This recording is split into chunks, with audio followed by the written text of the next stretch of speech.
Never wanna see we up. Psalms 83, you know they plotting, scheming up. I'm so sick of this world, I can't say it enough. Praying that Yahawashi will come and clean me up. Beam me up, beam me up. Praying that Yahawashi will clean me up. Beam me up, beam me up. I'm so sick of this world, can't say it enough. Smile on my face might make you think I'm happy, but I ain't, I lose my voice. If I had the time to voice all my complaints, look at my people, they put us at the very bottom of ranks. You think a good paying job would satisfy me? Well, it can't. No.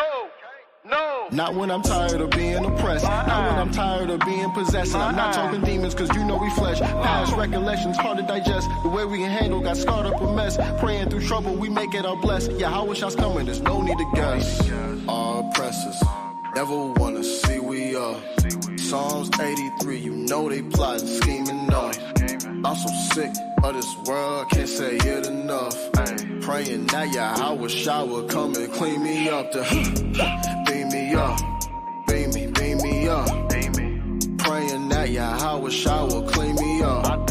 Yeah, beam me up, beam me up. I'm so sick of this world, can't say it enough. I'm just thankful I have eyes to see. I'm just thankful I have ears to hear. Took a minute for this to add up. The water, Yahweh was total crystal clear. Being subjected these payments and taxing. As a kid, I asked my mom why this happened. Curses got the earth from Michael Jackson. I knew this was cap before I started capping. Voting for devils is sinning is stupid. Shows that our people are still moving clueless. Keep my eyes open for Jasons and Judas. I offend you with truth, then you're welcome to mute this. Famine is coming, oh, of the word. Laughing at us and oh, they have the nerve. Nuclear fire's about to flood the earth. Pray we go when Babylon is swerve.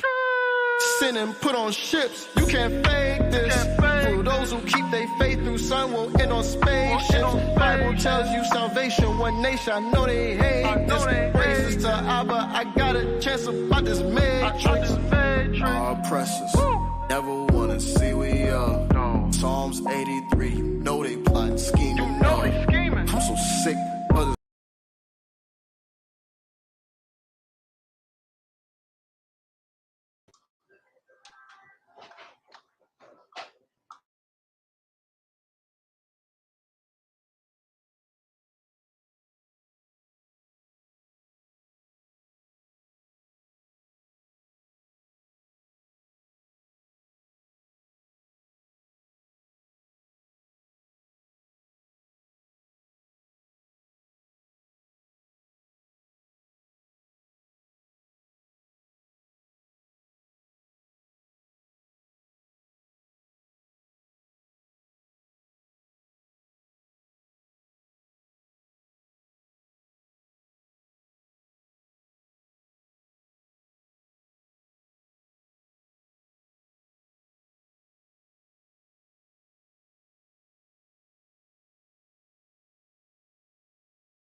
All right, Salakia, brothers and sisters.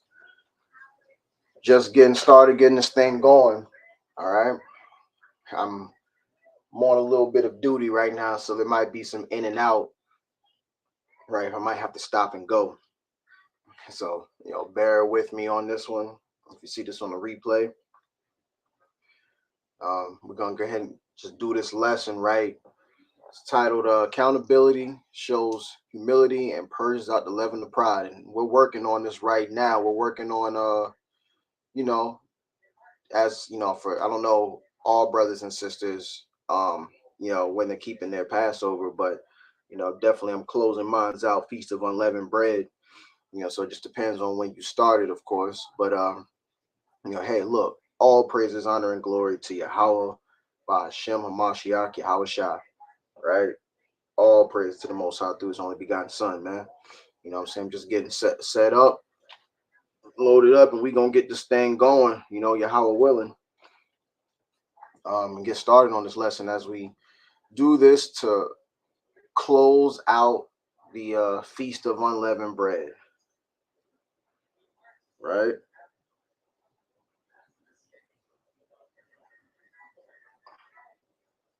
Hold on.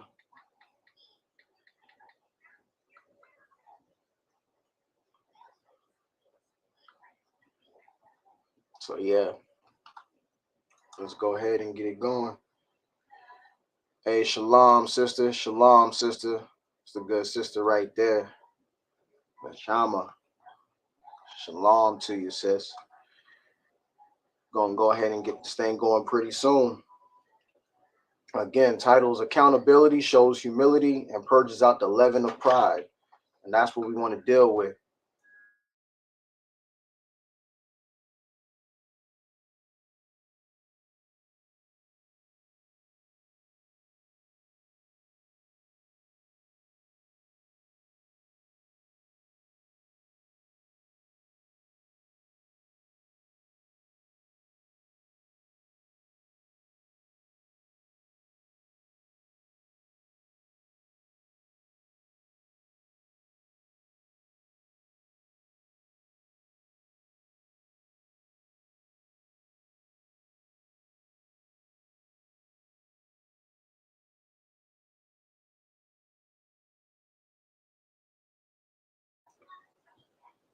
All right. Yeah, sister, no problem. No problem. What the whole nation needs this, man. I need this. The nation, Yasharala needs this. Shalom off anybody that came on. We all need this, man. We all need this. This can't be directed to anyone, I'm saying, one particular person. All of us got to eat this. So, and that's a good thing, right? That's a good thing. It's part of the leaven, right? Because part of this thing is pride, right? And pride is so that's leaven, right? That's leaven that's got to get pushed out. And we're gonna tap right into that. So first thing we're gonna do, right? Because for me, it might be for others, their Feast of Unleavened Bread ending, or it's coming up soon, right? So let's go ahead and just do this. Let's go into the first book that we're gonna get into, first chapter and verse. Let's get that first precept, right? Let's go ahead and share the screen with y'all on this. You got to set it off with the book of 1 Corinthians, all right, chapter 5 and verse 6. And again, bear with me because I'm on daddy duty right now too, so I might have to stop and go at times. So it depends if she get restless or not. All right, let's get into it. 1 Corinthians chapter 5 and verse 6. Your glorying is not good. Know ye not that a little leaven leaveneth the whole lump? Purge out therefore the old leaven, that ye may be a new lump, as ye are unleavened. For even Hamashiach, our Passover, is sacrificed for us. Right. So that's what we're doing. The whole process of the Feast of Unleavened Bread was to purge out, right, weed out the leavening, right? We did it physically, right? But it was symbolic of something. It was symbolic of purging out the false doctrine, right? purging out just that was not good for us, right? Sin, which is the biggest thing, sin, right? Any iniquity, things that, which is continual sin, right? These things were to be purged out of us. It's a working period. The Most High always gives us like a chance. You know how great, merciful the Most High is. He's always giving us a chance to work ourselves out, to work our fear, salvation out with fear and trembling, right? No matter how many times we've messed up, and we try to do our best, because the Most High knows our hearts and what we're trying to do. We're ultimately seeking Him. He knows who's seeking Him, right? Better than we would, 1,000 times. He created us. Okay, so the Most High is such a merciful God, right? So we just got to be thankful.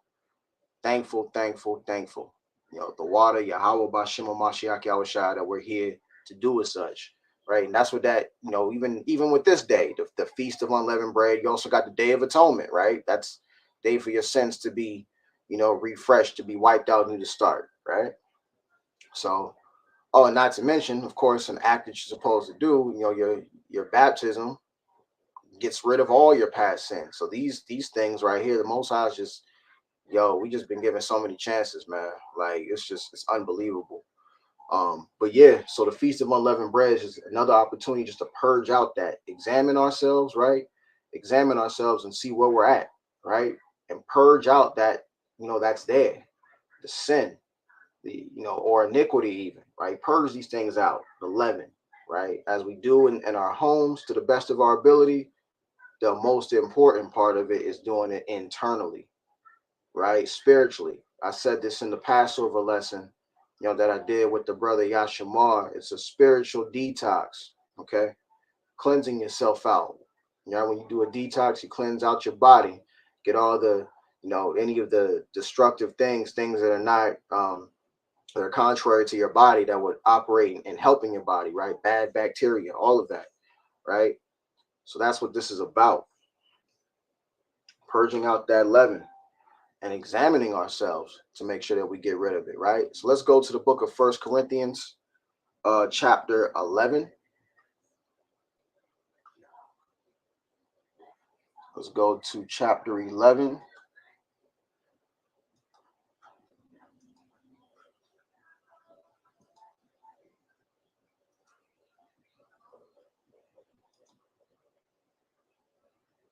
All right. And verse 28. This is very key too, right? In the examining portion. Okay. Check it out. But let a man examine himself, and so let him eat of that bread and drink of that cup, right?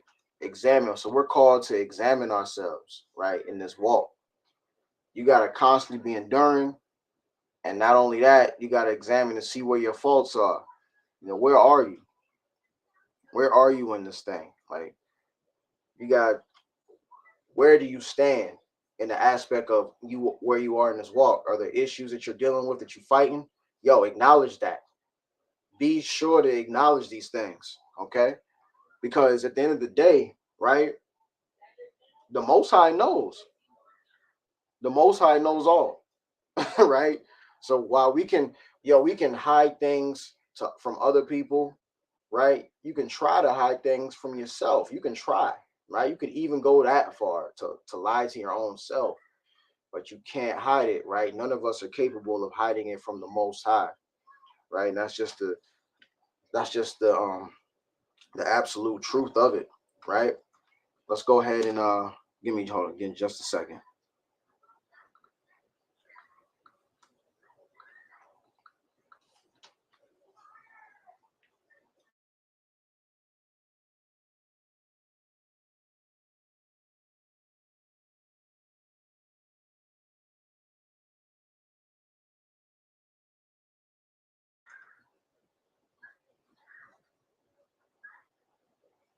All right, let me get sure.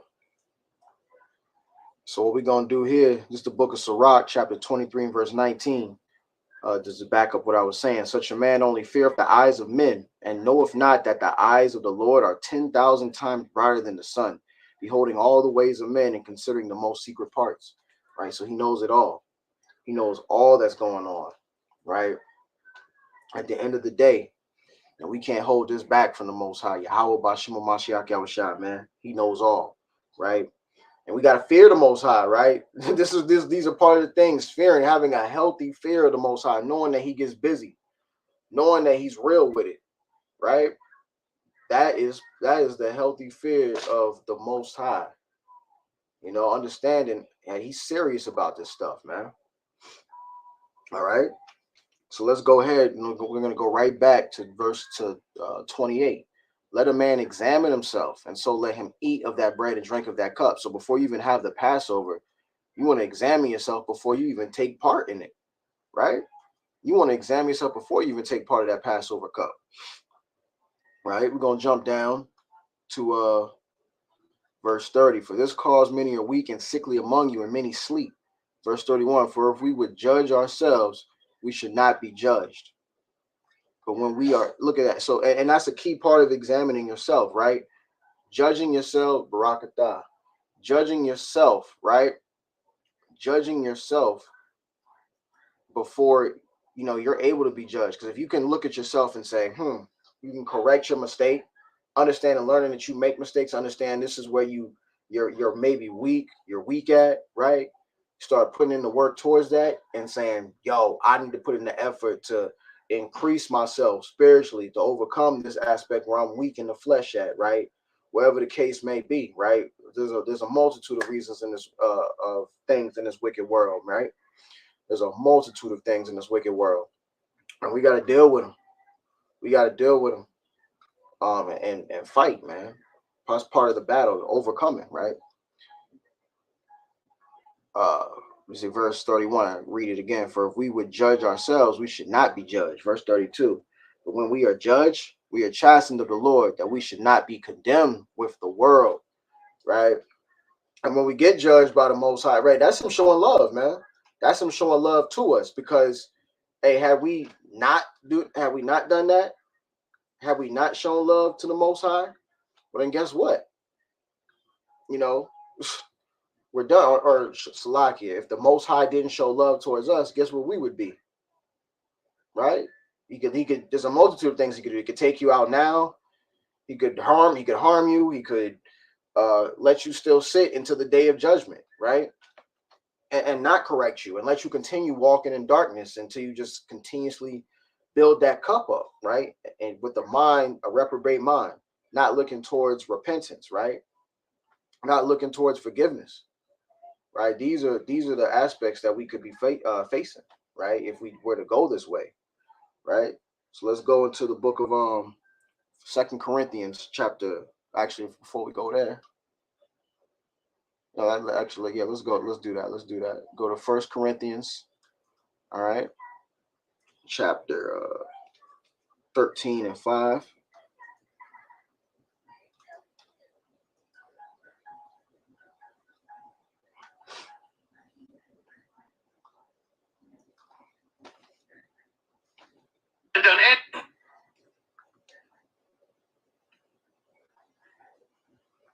Okay. 1 Corinthians 13 and 5. Let's get it. Doeth not behave itself unseemly, seeketh not her own, is not easily provoked, thinketh no evil, right? Well, actually, Salakia. Let's go ahead. We got to go to 2 Corinthians. I think it's 2 Corinthians.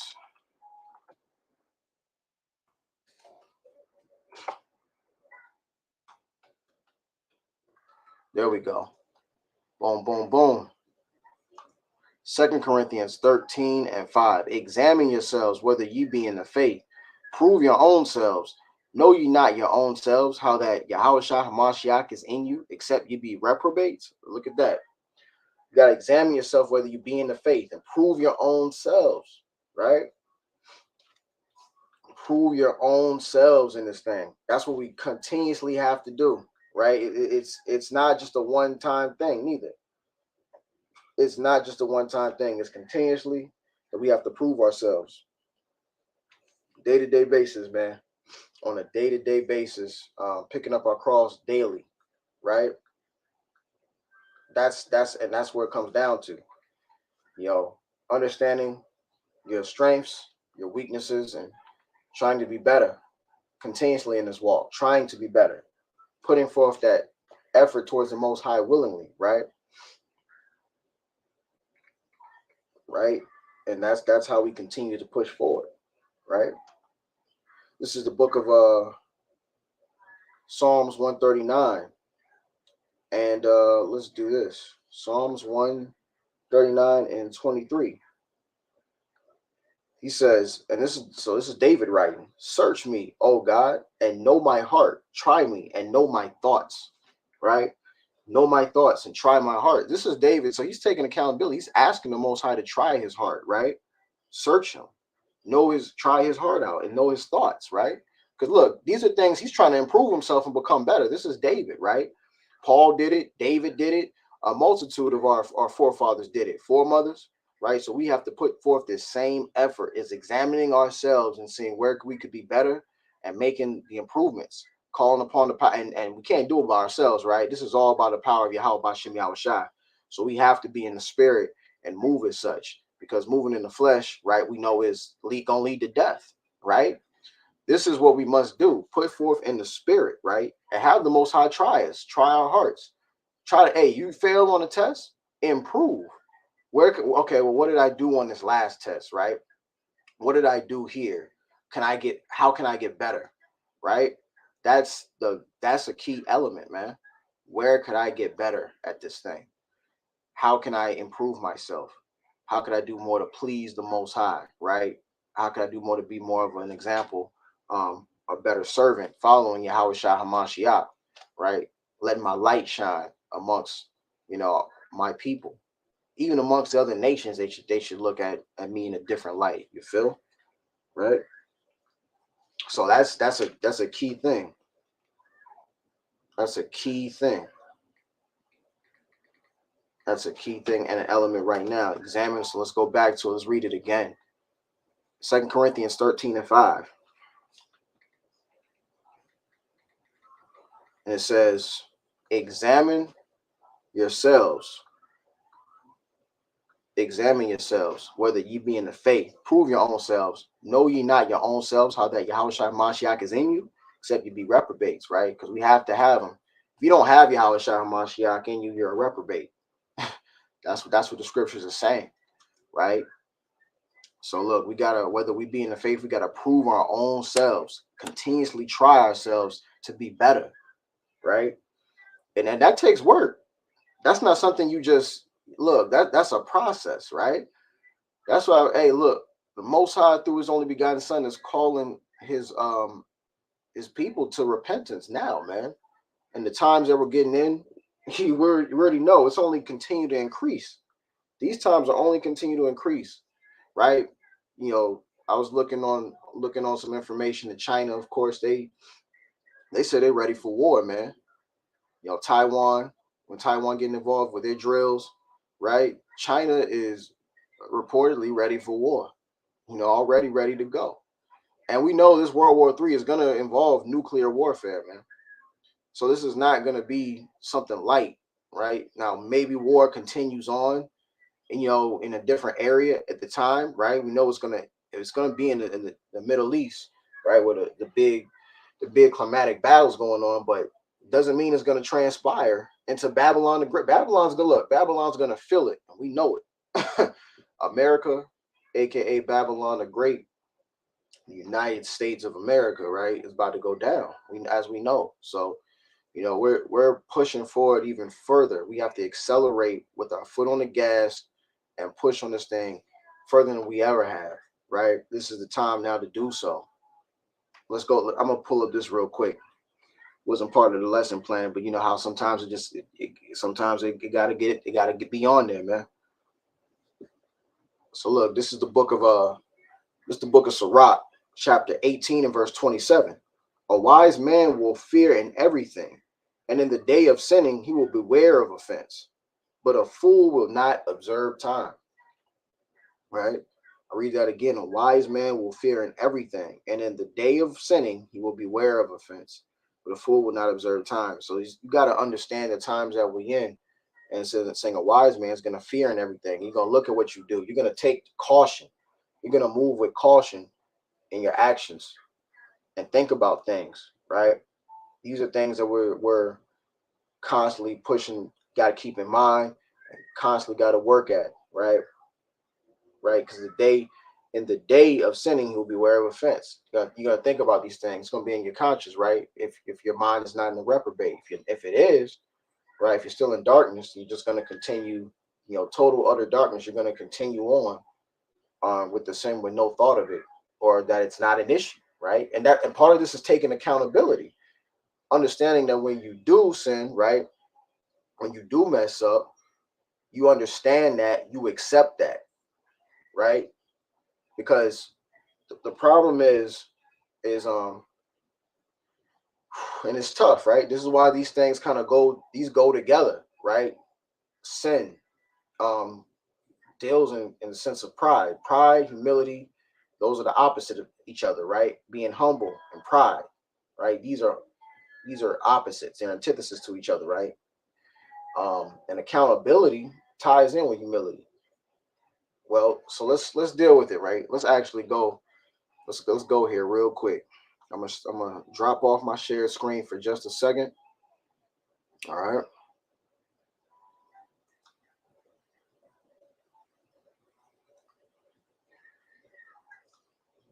Let's go ahead and deal with the word accountability.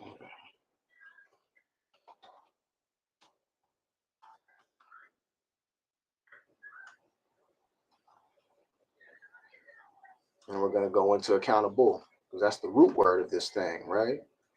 So let's go ahead and deal with it by the grace and power of Yahawashi.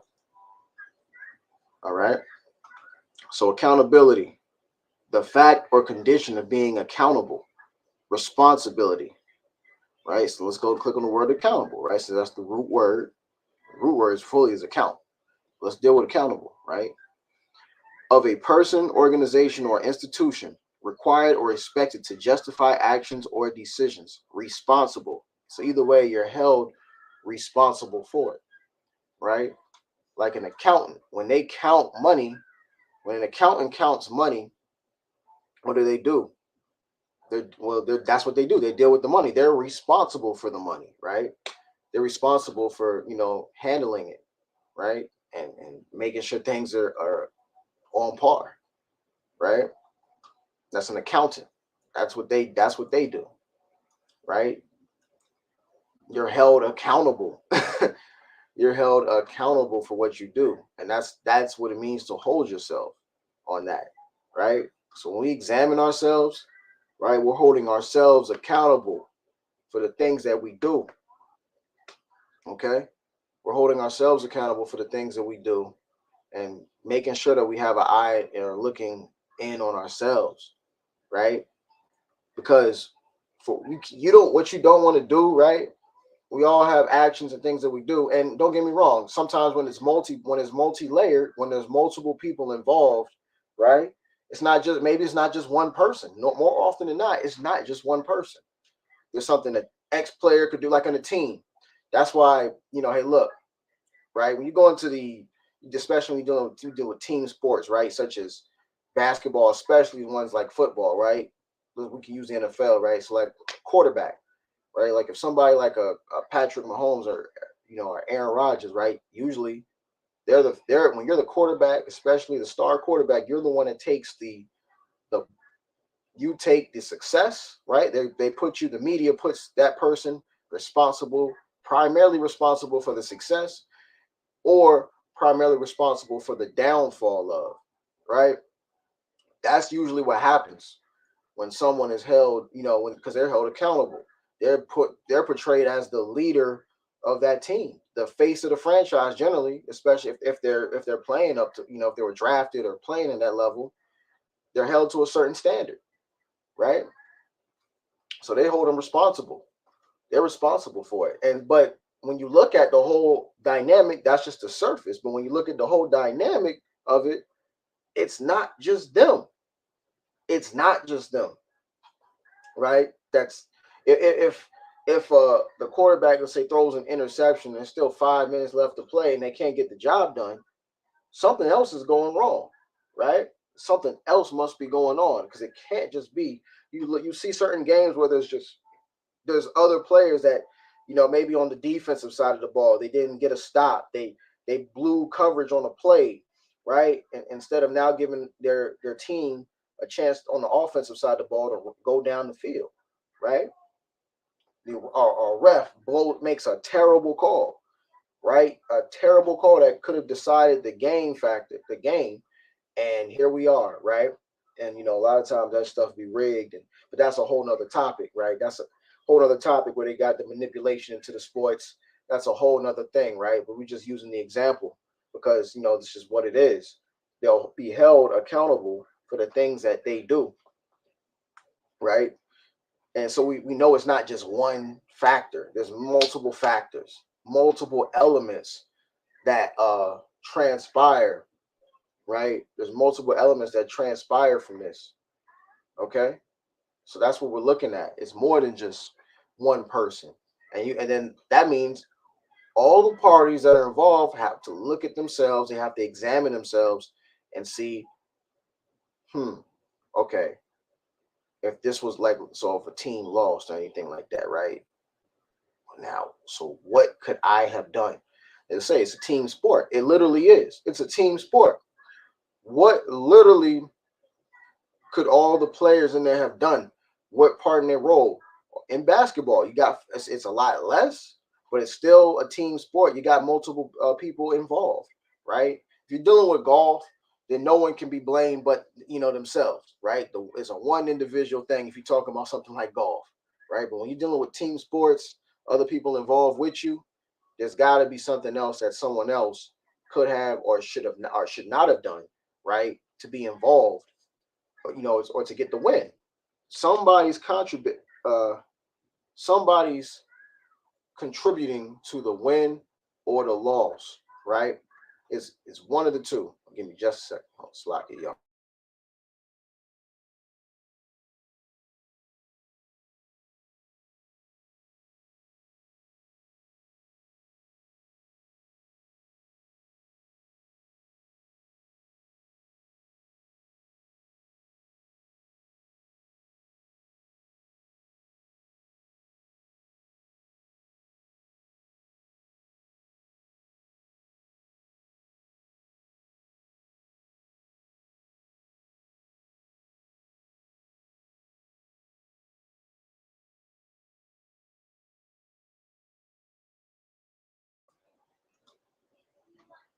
All right, slack it, y'all.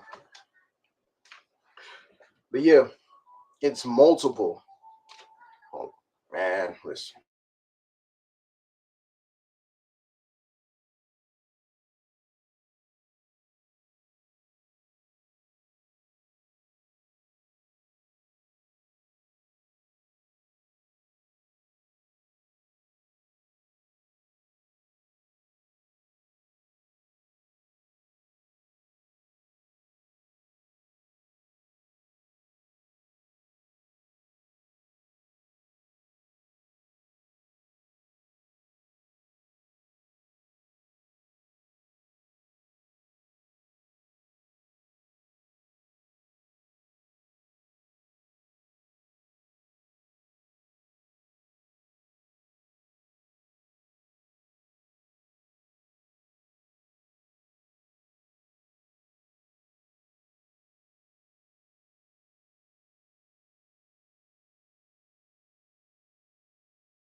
All right, Salakia, y'all.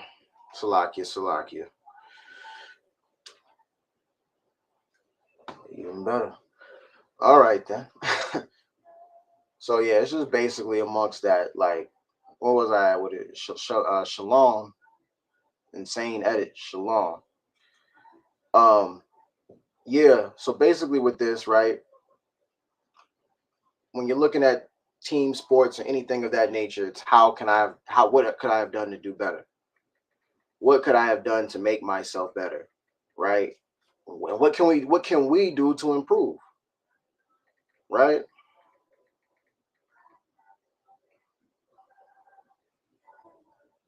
What can we do to improve? That's the biggest thing. So we want to take a look at these things, examine, and try to get better, right? And move in the spirit accordingly. So let's go to the book of Psalms 25 and verse 18. Okay. Let's get another example of that. I'm gonna just read it out here. Psalms 25 and 18. Okay. Look upon mine affliction and my pain and forgive all my sins. Again, just like David did. David did this. He said, look upon my pain. I'm gonna look upon my affliction and my pain and forgive all my sins. Forgive them all, right? Which means what? He's acknowledging to the Most High that he's acknowledging to the Most High that he needs to be forgiven of something, right? That's what it means. If he's committed a transgression, that means he's acknowledging to the Most High, I have sinned, right? He's acknowledging I have sinned, and that look, you're in a state of humility. You just go hand in hand. Accountability and humility go hand in hand, right? They go hand in hand, right? You don't like I don't see how you have one without the other. When you take accountability for an action, that's showing humility, especially if you make a mistake, right? Especially if you make a mistake, it shows that you're taking responsibility. Hey, I'm a man up, or hey, as a woman, I'm a work on doing this better, right? That's what that means. You're looking and examining yourself, saying, look, I'm going to figure out how I can look at this to do better, right? That's examining. And David did that right here, right? Because we understand it's publicly documented in the scriptures about, certain actions, right? Action that taking place, right? Of his transgression or transgressions, right? So he showed humility throughout the scriptures of how he felt, right? Same thing with Paul. Upon being even after being converted, even though his sins were wiped away, they were washed away, he still remembers these things, and he's still sorrowful, very sorrowful for it, to the point he had to change his name, right? He took accountability, right? He took accountability for his actions on it. Let me see, matter of fact, real quick. Let me see something.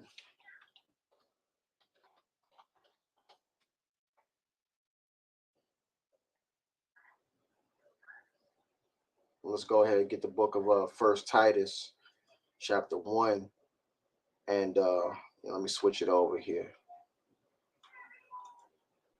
Let's go ahead and switch this over.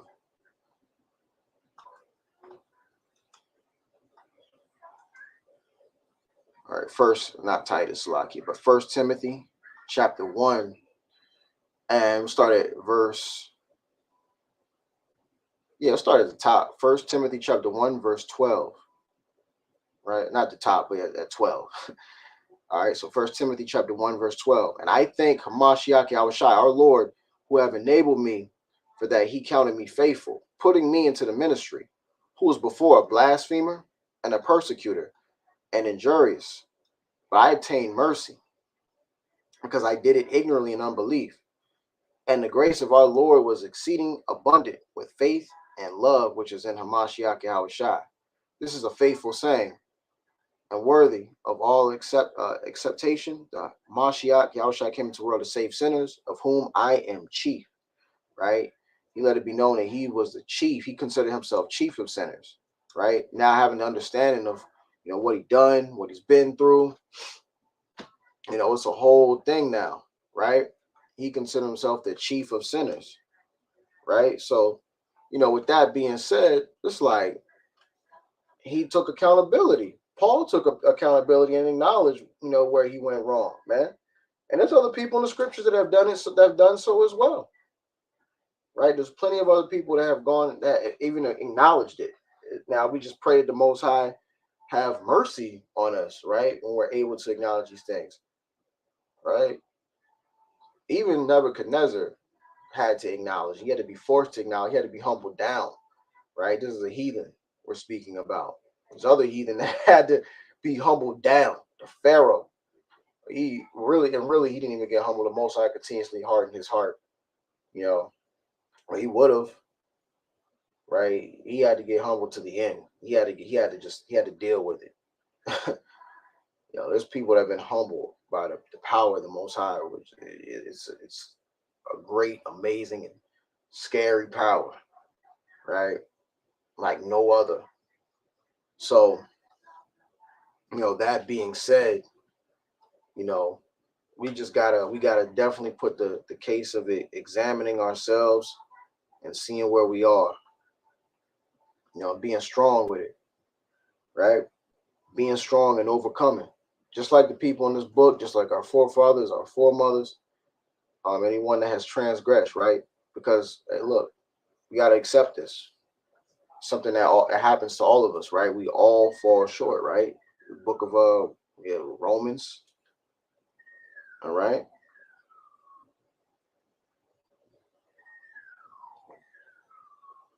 Right.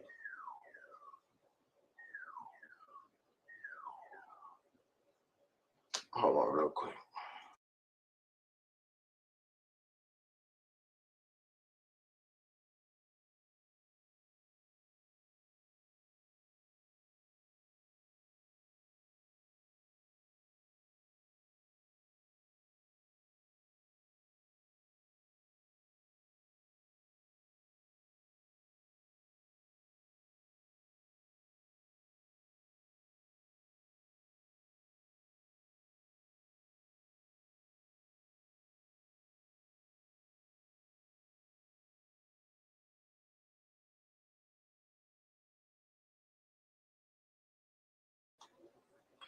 All right.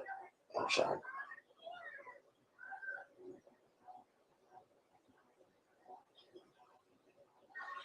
Romans 3:23, for all have sinned and come short of the glory of Yahweh. That's where I was at. Yep.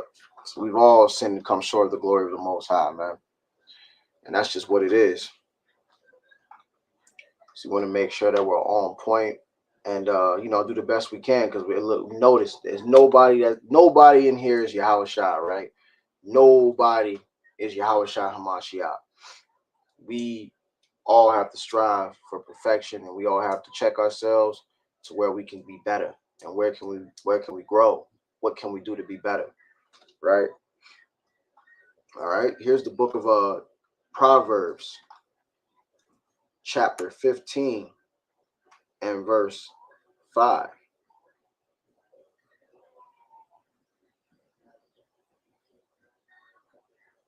Proverbs chapter 15 and verse 5. A fool despiseth his father's instruction, but he that regardeth reproof is prudent. So we got, now we're going into humility, right? So a fool is going to despise the instruction that their father has to tell them. But he that regardeth the reproof is prudent. So you should be one to listen. Hey, at least listen. And take some regard to what someone's saying, man. Take some regard to the reproof of it, especially if someone's reading you the Bible, especially, right? Or if someone could say something to you, right? They could give you advice that could correlate and line up with the Bible, okay? And if they do as such, then you must take that advice, and it makes you better. It can make you better, all in all, at the end of the day.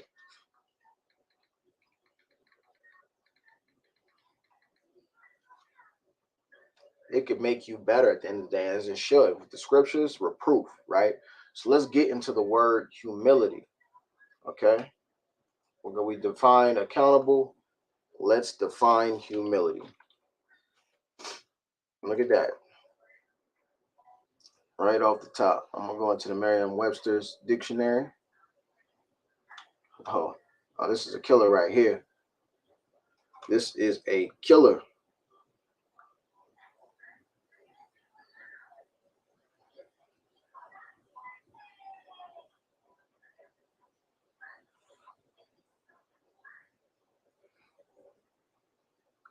Right? So check this out. Humility. Okay? Freedom. Oh, I still didn't put it up here. Hold on. Let me get it up here real quick.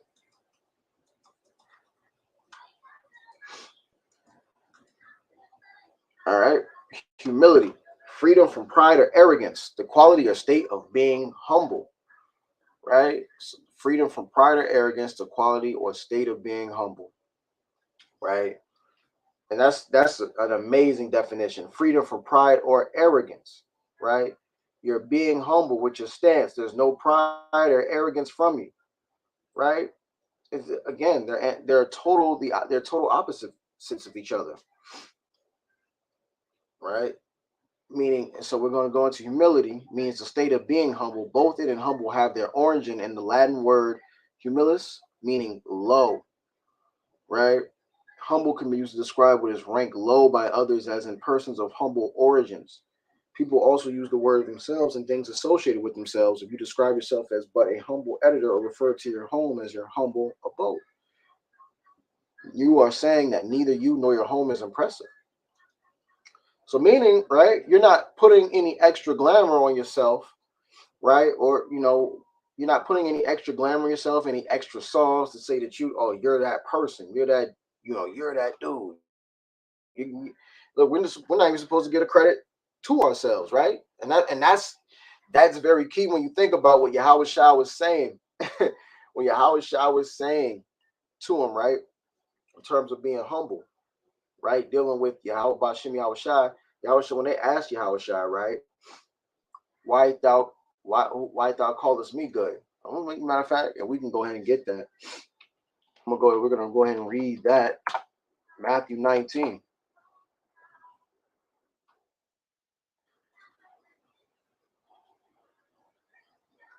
We're gonna go ahead and get that right now. So let's drop that. And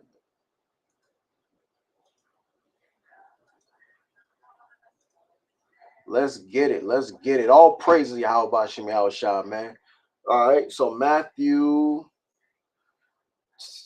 19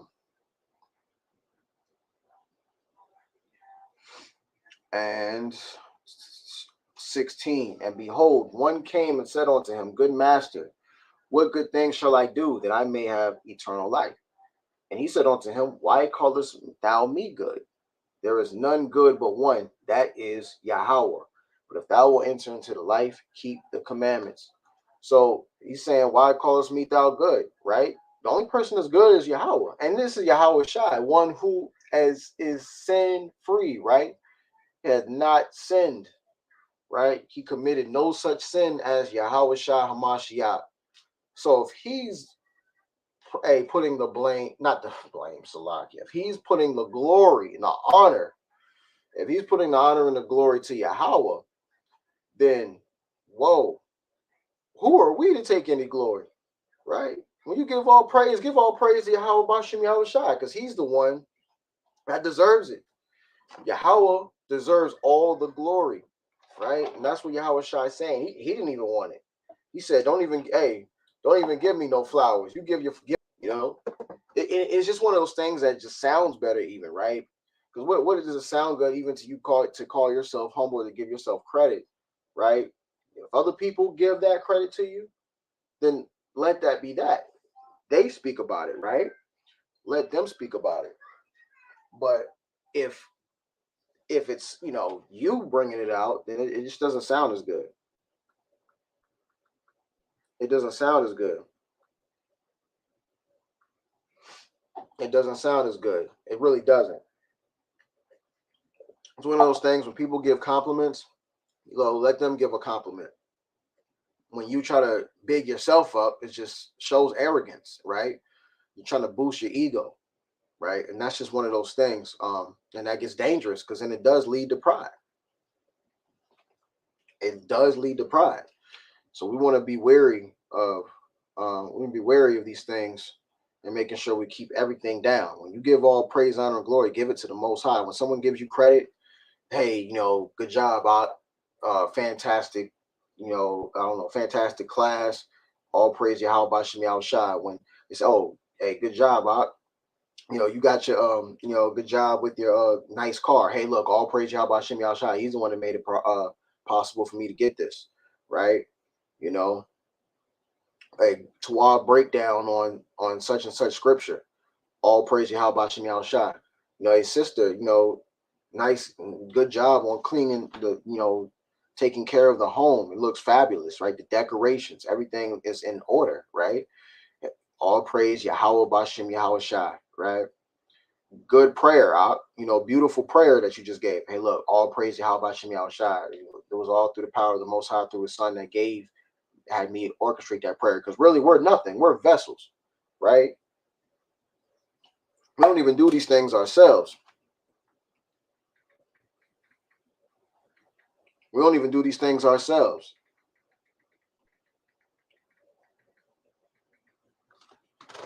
Right? We don't even do these things ourselves. The Most High controls it all. Right? He's the one that instructs and gives us all of it. Right? So that's why even when you do music, right? When I do my music, like I do not write my lyrics, man. I am not the one writing my lyrics. Who writes everything that I make? Yahweh Bashem Yahawashi. Right? Everything. From the smallest to the greatest of things, hey, look, all praises Yahweh Bashem Yahawashi for it all. Because he's the God that controls everything, right? The potter to the clay, right? We're the clay and he's the potter. So anything we do is not of our own glory. That's of the Most High's, okay? So look, anytime someone gives you a compliment, you got to give it all praise, honor, and glory to Yahweh Bashem Yahawashi. Because if Yahawashi did it, as we just read in Matthew 19, if he, when the boy came and said, hey, look, good master, what thing should I do to get into eternal heaven, right? To eternal life. And he said, why are you calling me good? Why are you calling me good? There's only one good. And he's not talking about himself. So if Yahawashi did that, how much more us, right? Us who have transgressed and have, made mistakes, right? So definitely give all the flowers to Yahweh Bashem Yahawashi, man.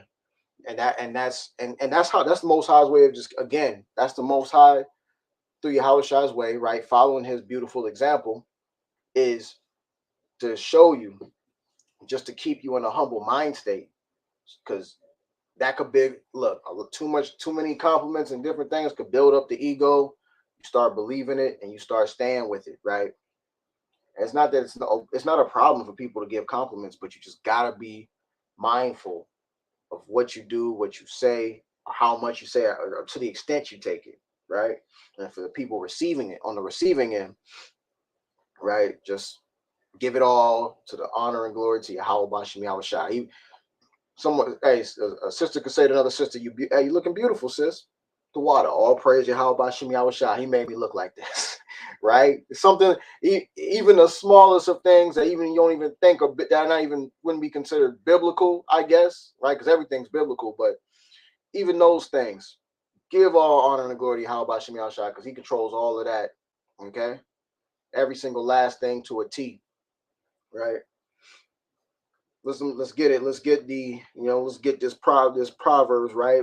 One that we know, right? This is Proverbs 20:24. Man's goings are of Yahweh. How can a man then understand his own way? Right? All goings are of the Lord, Yahweh, right? So how can we understand our own way if the Most High is controlling us? He's the puppet master, you dig? All right.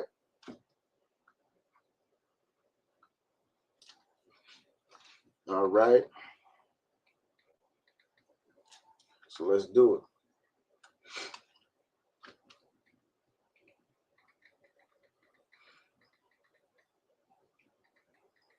Give me just a second.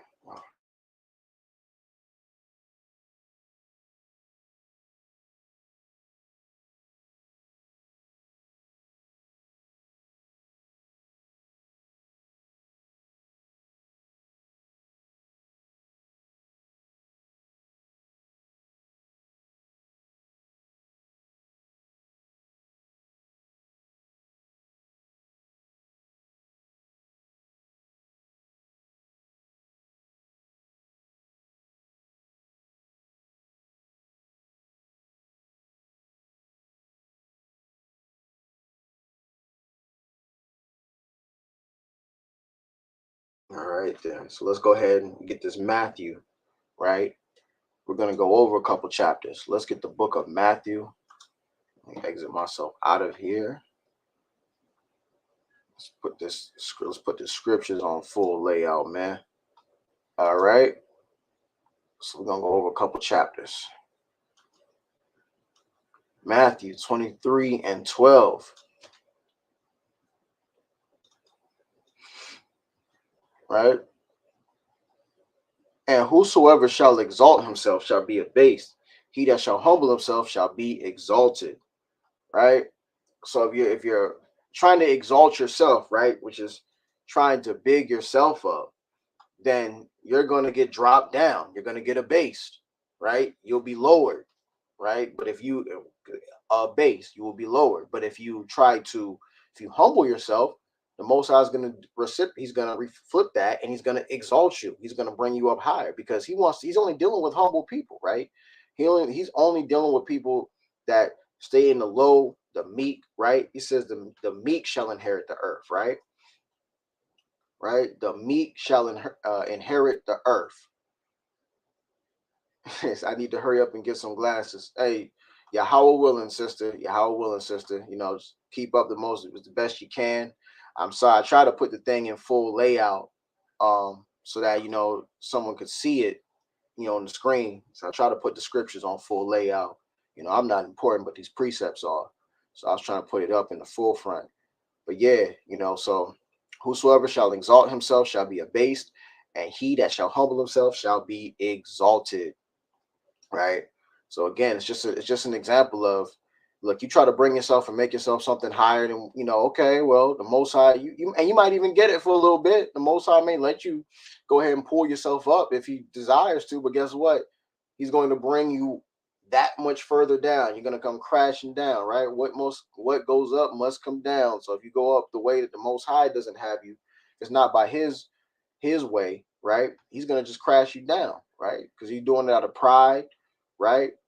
You're not doing it in humility. And the Most High hates pride, which we're going to see. He deals with those that are humble. The meek shall inherit the earth, right? Right? The meek shall inherit the earth. So that's what the Most High is dealing with, right? Those that are putting themselves in a humble mind state, clearly, because this is a humbling walk, right?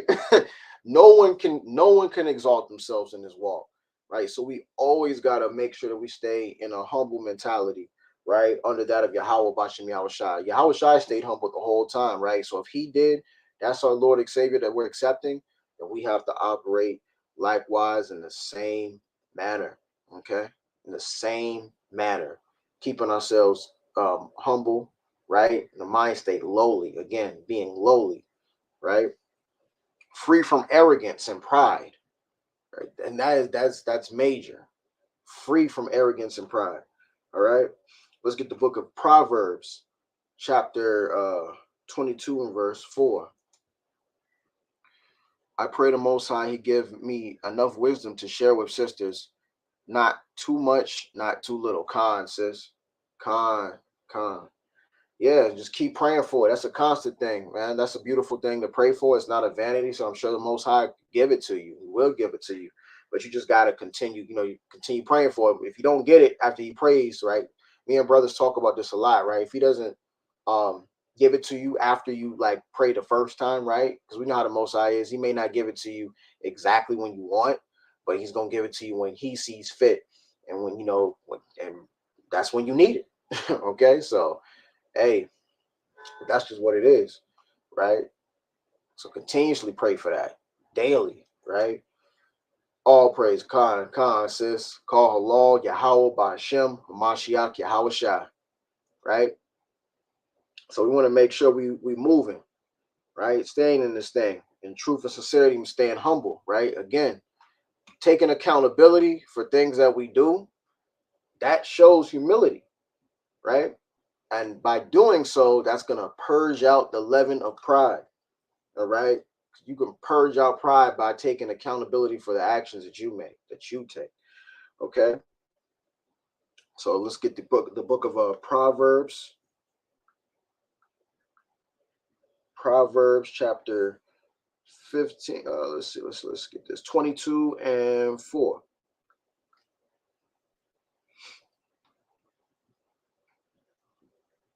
But humility and the fear of Yahweh are riches and honor and life, right? So clearly, this is more important than gold and money, right? Which the U.S. dollar is is crashing. The value is at an all-time low and just about to be totally eradicated, right? That's a whole different topic. But regardless, whether at its highest point or its lowest, the humility and the fear of the Most High are the riches, right? And honor and life, right? And that's storing up your riches in the kingdom. Okay, let's go back to Matthew 6. Let's go to Matthew 6.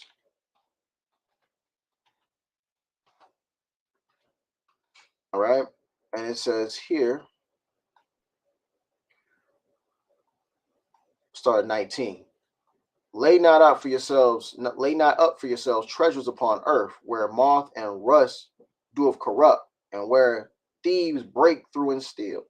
But lay up for yourselves treasures in heaven, where neither moth nor rust do corrupt, and where thieves do not break through nor steal. Right? For where your treasure is, there where your heart be also. So that's the true treasure, right? Of course, the Most High storing up your kingdom, your riches in the kingdom, man. That's the bag for real. Storing up your riches in the kingdom. So that's what that's talking about. The humility and the fear of the Most High, right? In the beginning, fear of the Most High is the beginning of wisdom, right? That's the riches and honor of life, right? So that's how we must operate. That's how we must operate, right? Let's go. Let's get another scripture right here. James. I'm gonna put this on the screen here. James 4 and 6. Let's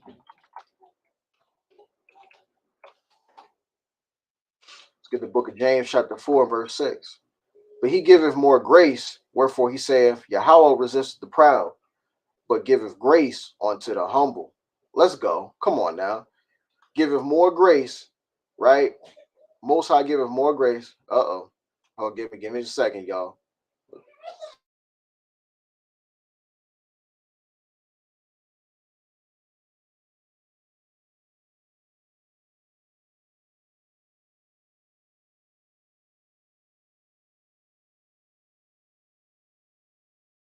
Okay, you are okay.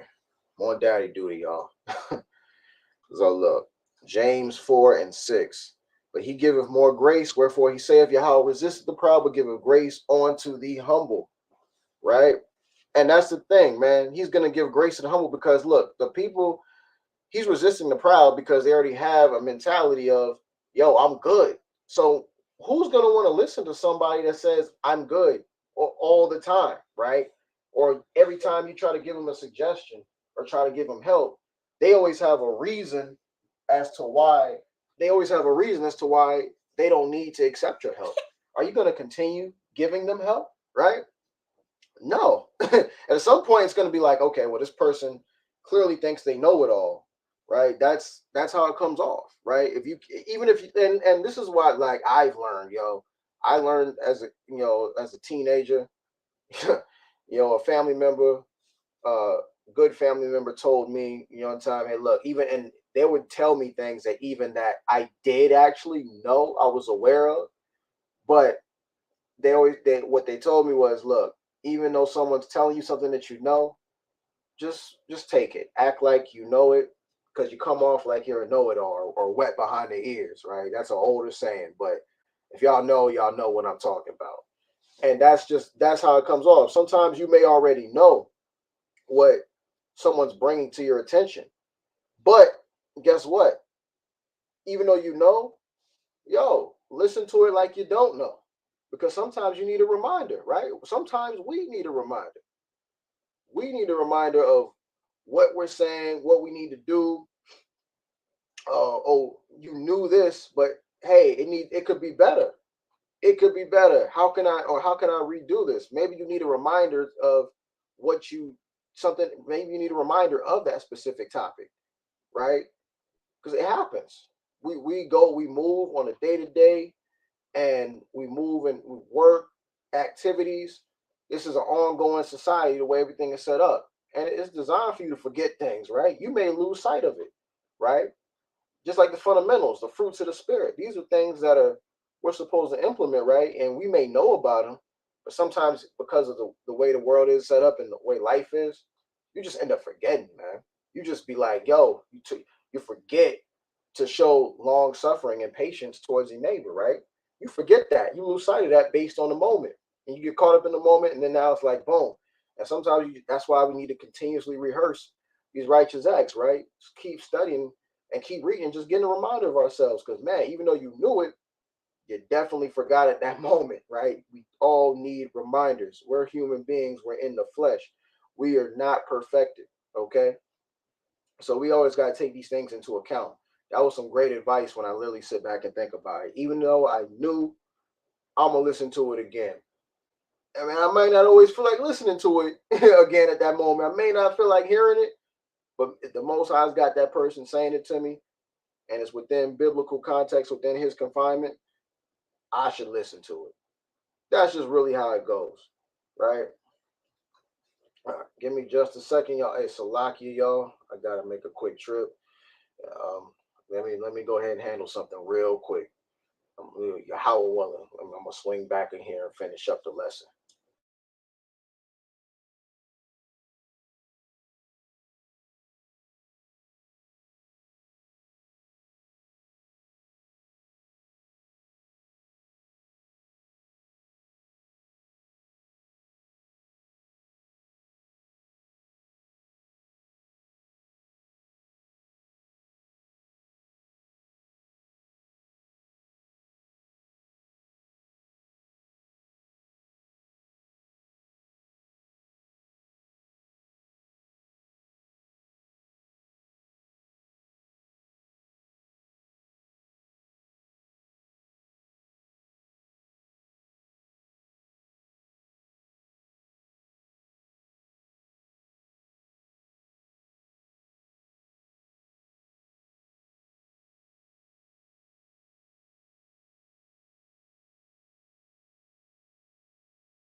Salakia, thank you for staying patient.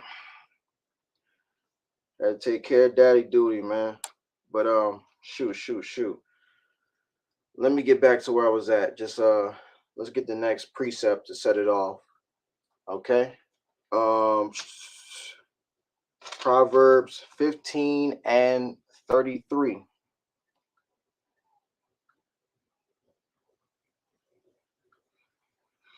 Right? The fear of Yahweh is the instruction of wisdom, and before honor is humility. Right? So the Most High just constantly has precepts dealing with how we must be humble in this walk, right? How we must show humility, how we must show it, and the rewards that come of it. He says, honor. Before honor is humility. Before you can receive that honor, you must put yourself in the lowest state. You must be humble, right? And that's a key trait to have. Humbling yourself is very serious, clearly, because when you're dealing in a prideful state, the Most High is going to drop you, which we're going to read more of that, right? But being humble is very key. And when you take accountability, right, again, you're showing yourself to be more humble.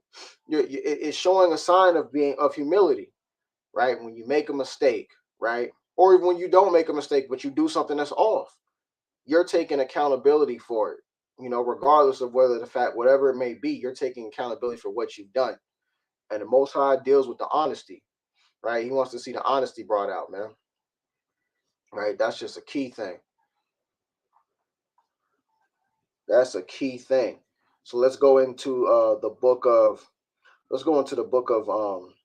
Luke chapter 18, right? And verse 11. Let's just go right there.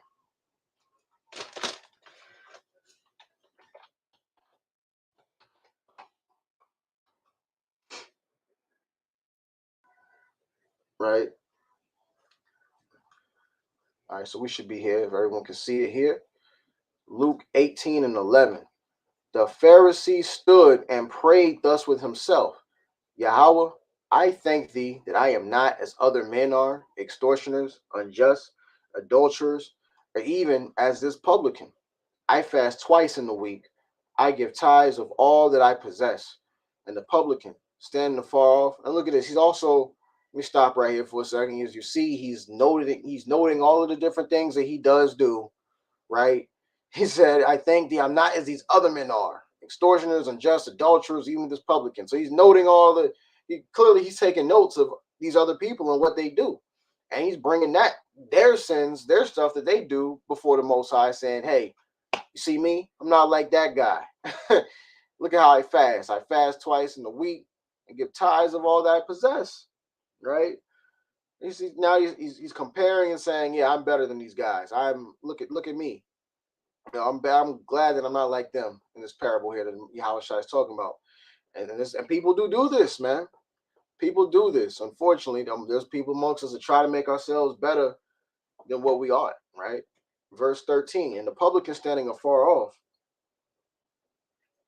would not lift up so much as his eyes onto heaven, but smote upon his breast, saying, Yahweh, be merciful to me, a sinner. I tell you, look at this. So the publican that's standing far off, he didn't even lift his eyes up unto heaven. He's saying, Yahweh, be merciful to me, a sinner. Luke 18 and 14. I tell you, this man went down to his house justified rather than the other. For everyone that exalts himself shall be abased, and he that humble himself shall be exalted. So look at that. The publican that stood afar off humbled himself, right? Other than the Pharisee who exalted himself, right? And that's just the example, the theme that plays down the line with the scriptures, right? Humility versus pride. Humility versus pride, right? And that publican took accountability that he was a sinner, that he did stuff, that he was doing stuff, whatever his case may be, whether he fit into the categories that this Pharisee was talking about, or whatever other issue he had. But he considered himself a sinner and didn't consider himself worthy to even pray to the Most High, right? He didn't even want to look into the heavens. But Yahawashi said that person is more justified than the Pharisee because of how he humbled himself to that lower state. And that's what the Most High is dealing with. People like that. That's what the Most High is dealing with. Let's get another example right here. Let's get another example. Second Ezra, all right, chapter 8. We're going to start at verse 49. Well, actually, we're going to start at verse 48. Let's go to verse 48.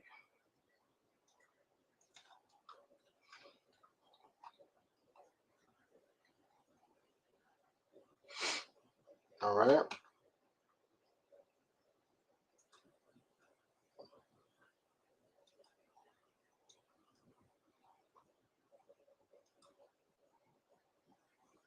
All right.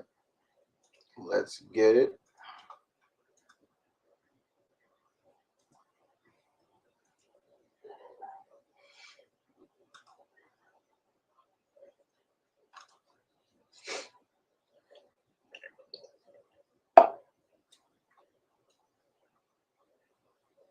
All right.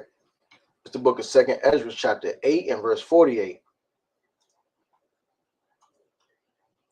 In this also thou art marvelous before the Most High, and that thou hast humbled thyself as it becometh thee, and hast not judged thyself worthy to be much glorified among the righteous. For many great miseries shall be. Look, and so okay, I missed the point right here. This also thou art marvelous before the Most High, in that thou hast humbled thyself as it becometh thee, and hast not judged thyself worthy to be much glorified among the righteous. Right? Because Ezra's humbled himself, right, and he has not judged himself worthy to be much glorified amongst the righteous. For many great miseries shall be done to them that in the latter time shall dwell in the world, because they have walked in great pride. Look at that. They walked in great pride. And pride will destroy you, right? Pride is the beginning of destruction, right? It's the beginning of a downfall, right? That's the thing. That is the thing right there. We can't walk in pride.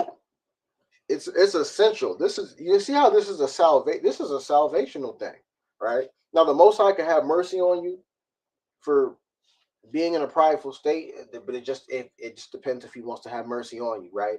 And we're in a grace period, we're in a merciful period, right? But that is slowly, actually, I say slowly, Salakia, very quickly coming to an end, right? It is very quickly coming to an end. So we want to make sure we're not operating in the spirit of pride, right? Taking accountability for the things we do. Like the last thing you want to do is be one of those people that right, when something goes wrong, right, and let's say there's multiple parties involved, the last thing you want to do is be that person, right? You want to be that guy or that brother or that sister that, yo, every time something goes wrong, it's always your fault. They always blame somebody else, right? That's the last thing you want to be, is somebody that blames somebody else all the time. Okay? That's the worst. Right? We got to take accountability for our own actions, right? Our own actions that we do. And like I said, even if it does involve in a group, a situation where there's multiple people involved, right? We gotta look and see, well, look, okay, maybe this person was responsible, they could have done this better. And then what does the other person say? Do they look at where their end is and see where they done something better, or do they just blame and say, yeah, you really should have, been on that? You know what I mean? Like, we gotta step it up. We gotta make sure that we're looking at every situation and seeing, okay, where could I have been better? What could I have done to make the situation better? Right? What did I do wrong? If there's anything that I did, how can I fix it? Okay. These are things we want to be mindful of these things, right? Continuously on a day to day, right? And because it definitely keeps us in a humble mind state. It keeps us in a humble mind state, right? And we're not just sitting here, oh, yeah, this it's that person's fault. They didn't do a dang thing, right?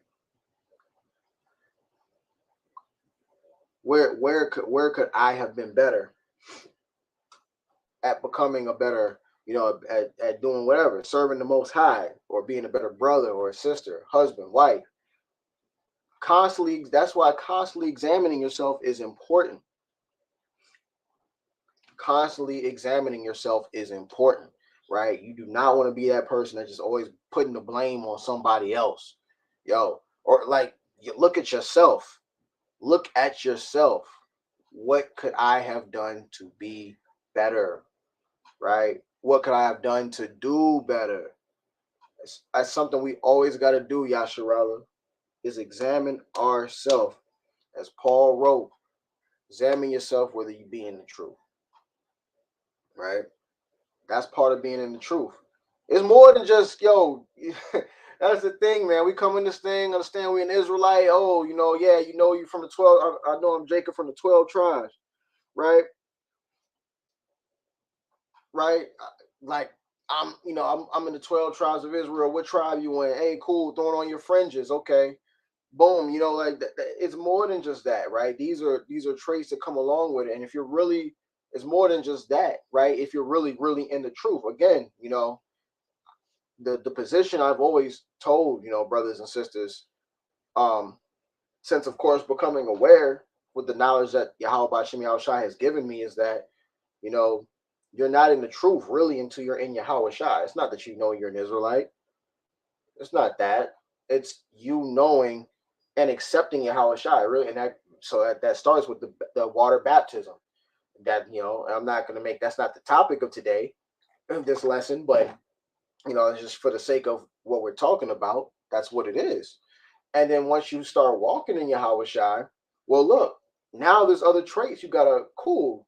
You did the deal. You're in the truth. Well, guess what? Now you got to apply yourself about being in the truth, right? You got to show humility. You got to show long suffering. You got to show, which goes hand in hand with patience. You got to show love. You you have to show all these things, these characteristics. You have to work on displaying these things and improving on them, right? You could be weak on some of them, but you got to improve, right? We got to make improvements to be better to the best of our ability, right? And understand that we're not perfect, but how should I say? Be perfect as your Father in heaven, right? So we're striving for perfection. Okay.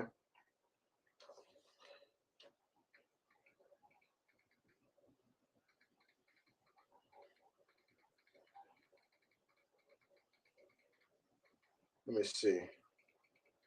Let's get this.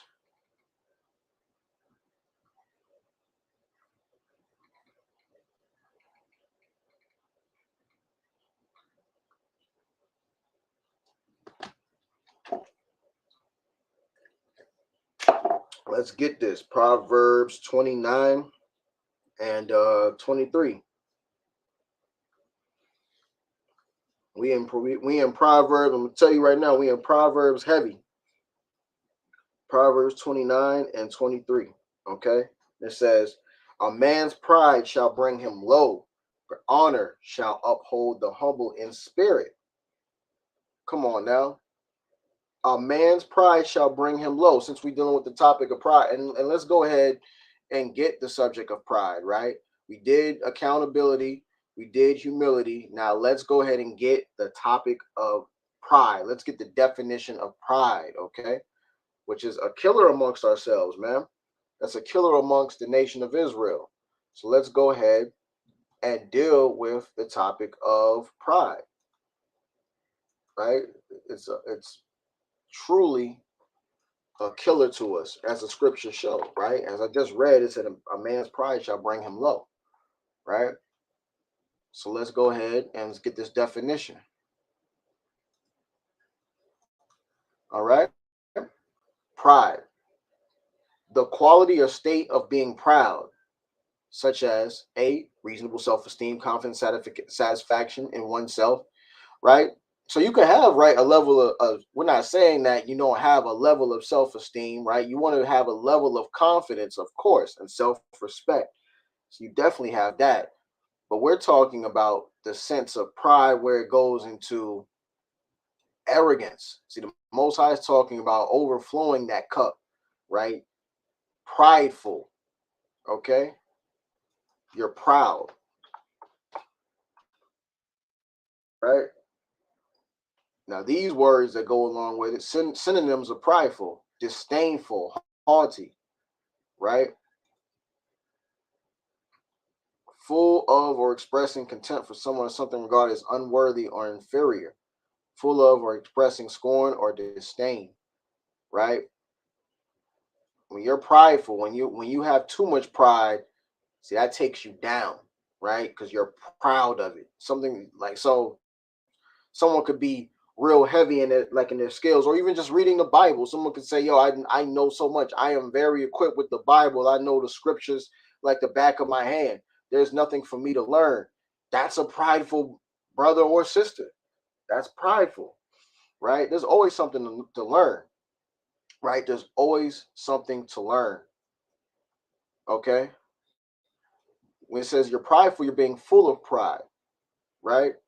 You're taking it to the matter, it's taken to a whole nother level, which would actually translates into the word arrogance or arrogant. Look, now check it. An attitude of superiority manifested in an overbearing manner or in presumptuous claim or assumptions, right? So this is an attitude of superiority. And that's the type of stuff Esau be running with, man. Right? That's the type of thing Esau be running with in terms of being arrogant. He's a proud person. But he's designed to be like that, right? He's designed to be like that in the scriptures. That's just who Esau is. He's contrary to the Bible. He's wicked. He's estranged from the womb, right? So this is something that we don't want to do. And that's another thing. When we read these scriptures, right? I know a lot of brothers bring this out. A lot of brothers bring this one out right here. This is Hebrews chapter 12 and verse, but I'm gonna start at 15, right? It says, look diligently, lest any man fail of the grace of Yahweh, lest any root of bitterness springing up trouble you, and thereby many be defiled, lest there be any fornicator or profane person as Esau, who for one morsel of meat sold his birthright. So meaning, right, in the context of it, it's talking about make sure you don't end up like Esau, right? Look diligently, it says, right? So, lest any man fail the grace of Yahweh, and bitterness springs up in him. So now, it comes up into him. You get prideful. You don't want to hear anything. You don't want to listen to your neighbor, right? And they're telling you sound advice, right?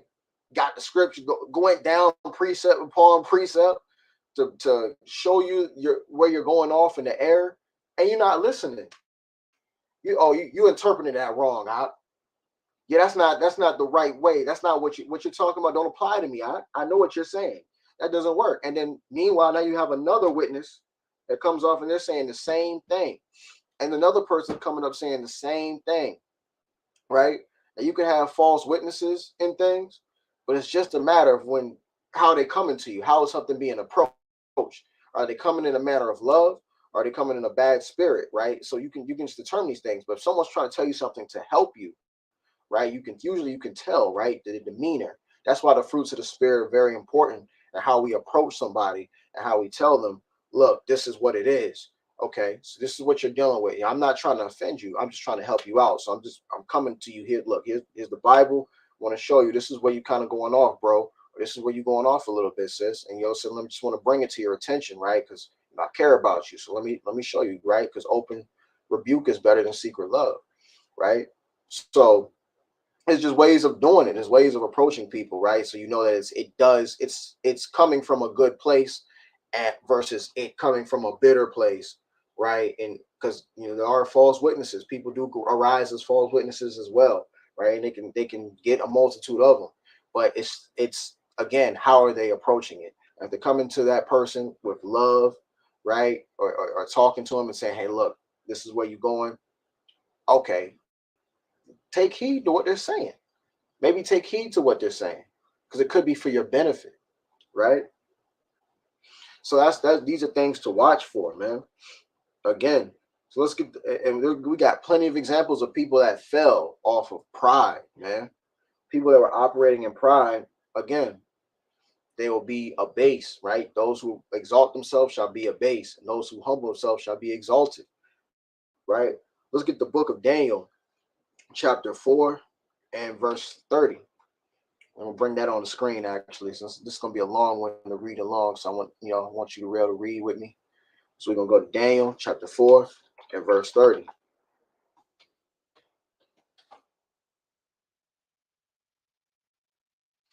Okay. Let's get the screen. Let's get the screen off of here and move it over.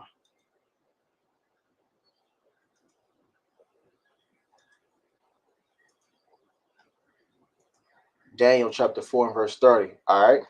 The king spake and said, is not this great Babylon that I have built for the house of the kingdom by the might of my power and for the honor of my majesty? While the word was in the king's mouth, there fell a voice from heaven saying, O King Nebuchadnezzar, to thee is spoken, the king is departed from thee, and they shall drive thee from men, and thy dwelling shall be with the beasts of the field. They shall make thee to eat grass as oxen, and 7 times shall pass over thee, until thou know that the Most High ruleth in the kingdom of men, and giveth it to whomsoever he will. Right? And and that's the most, because you're dealing with King Nebuchadnezzar, right? He felt he was so high and mighty, right? He was so high and mighty that he was in a whole place. He felt like he was untouchable, right? Right? He felt he was so untouchable that nobody could get around to him. So hey, that voice came right from the angels of the Most High, telling him, "You're getting ready to eat from out the grass, man. You're going to be like a beast of the field, man." It's 7 times over, right? Like the ox in the field, you're going to be eating grass, man. And you're going to, until you realize that I'm the one who, the Most High, I'm the one who gives the kingdom to whoever I choose to give it to, right? Again, the Most High is the potter, and we're all the clay, right? Because he uses us how he chooses to use us, right? Whether for righteously or on the left hand side for wickedness, man. Whatever the case may be, we pray we're on the righteous side, right? But he's saying, they shall drive thee from men, and thy dwelling shall be with the beasts of the field, right? What I'm saying? So Nebuchadnezzar had to be humble. And look, verse 34, at the end of the days, I, Nebuchadnezzar, lifted up my eyes onto heaven, and my understanding returned unto me. So he didn't just get it. He looked up to the heaven. The Most High brought it back to him. Said, and I blessed the Most High, and I praise and honor him that live forever, whose dominion is an everlasting dominion. His kingdom is from generation to generation. And all the inhabitants of the earth are reputed as nothing. And he doeth according to his will in the army of heaven and among the inhabitants of the earth. And none can stay his hand or say unto him, what doest thou? At that same time, my reason returned unto me, and for the glory of my kingdom, my honor and brightness returned unto me, and my counselors and my lords sought unto me, and I was established in my kingdom, and excellent majesty was added unto me. Now I, Nebuchadnezzar, praise and extol the honor of the kingdom of heaven, all whose works are truth, and his ways judgment, and those that walk in pride, he is able to abase. Very key, right? And they letting you know, hey, he was a king. He was a king, and the Most High put him to eat off the grass. And this is a heathen, by the way. This is a heathen. So just because the Most High wrote this for the nation of Israel, right? Those are his people, doesn't mean he can't use anybody. He uses anybody the way he wants to. We're action figures to the Most High. The minute we understand that, the better it is. When we understand that we're action figures, movie role characters, right? And this is the Most High's movie director, right? So these are the things we got to understand. Who are we to be prideful when the Most High controls it all, right? He can build you up, he can tear you down, right? That's for any single one of us. We have no control. Nebuchadnezzar was a perfect example. He got broken down like that, right? He got broken down to the T, from a king to being a beast of the field. That's literally how that went. Next chapter on it, right?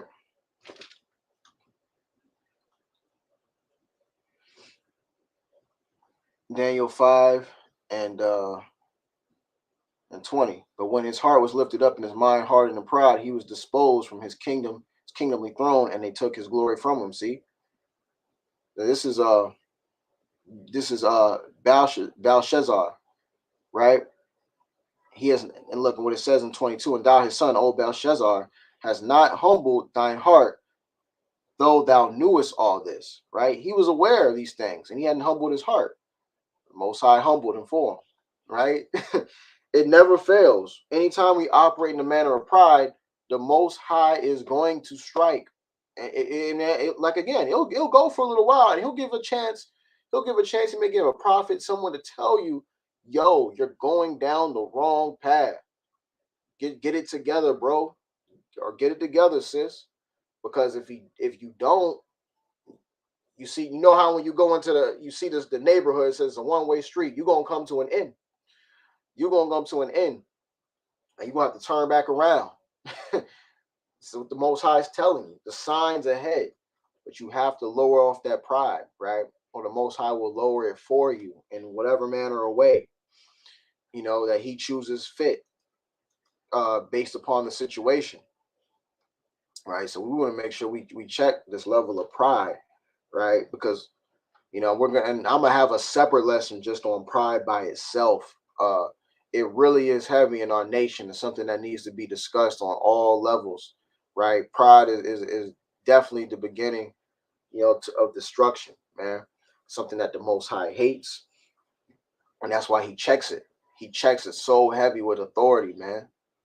Let's get the book of Proverbs, chapter 8, verse 3. Like 8, verse 13. Okay. Book of Proverbs, chapter 8, verse 13. The fear of Yahweh is to hate evil, pride and arrogancy, and the evil way and the froward mouth do I hate. So the Most High is not dealing with pride, right? He hates an arrogant way. It's an evil way to him. Froward mouth, right? You saying, "Oh yeah, I'm the greatest, Doc. I got all the breakdowns. The Most High is dealing with me." And maybe He is, but guess what? He could stop dealing with you too. That's something we don't think. We take the Most High for granted, and when He can really just toss us to the side, we are nothing, right? We're nothing but a bag of chips, a bag of ice, a bag of air. We're nothing, okay? The Most High can just toss us to the side. That Lil Wayne song.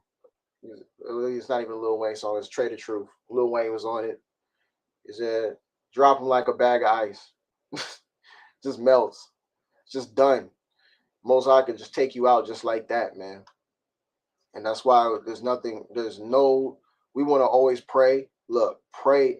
The biggest thing I could say, is something and taking my advice for it too, is I need to take this advice that I'm about to give anybody that's listening or what that will listen, is that, always pray for humility. Always pray for humility and pray against pride, right? Pray against pride, pray for humility, because we don't want to keep that. The pride is leaven. The pride is leaven that we stated, right? We got to purge these things out. Get rid of the old leaven, right? As we read in 1 Corinthians 5 and 6 through 7, right? Purging out the leaven. And that leaven is pride, man. Because pride is a big, big key factor. All the biggest people, you've seen some of the biggest people in the Bible. When they had pride, they were destroyed. And the people that were lifted up were humble. Most High is true to His word. His word doesn't go void. His word does not go void like ours can, right? He stays true to His word 1,000%. He don't miss a second with it. He can't. It's impossible for Him to miss or mess up on what He says. He changes not. That's what the Most High is consistent as it comes. If you look at the word, the definition of the word consistent, and there's a picture there, it should be a picture of the Most High, His image. Get the closest thing you can. Just put His name, the Most High, Yahweh, right? Put Yahweh there, right? Because he's as consistent as it gets. He created the word consistent, literally. Okay, right? Let's get the book of Hosea, chapter 7 and verse 10.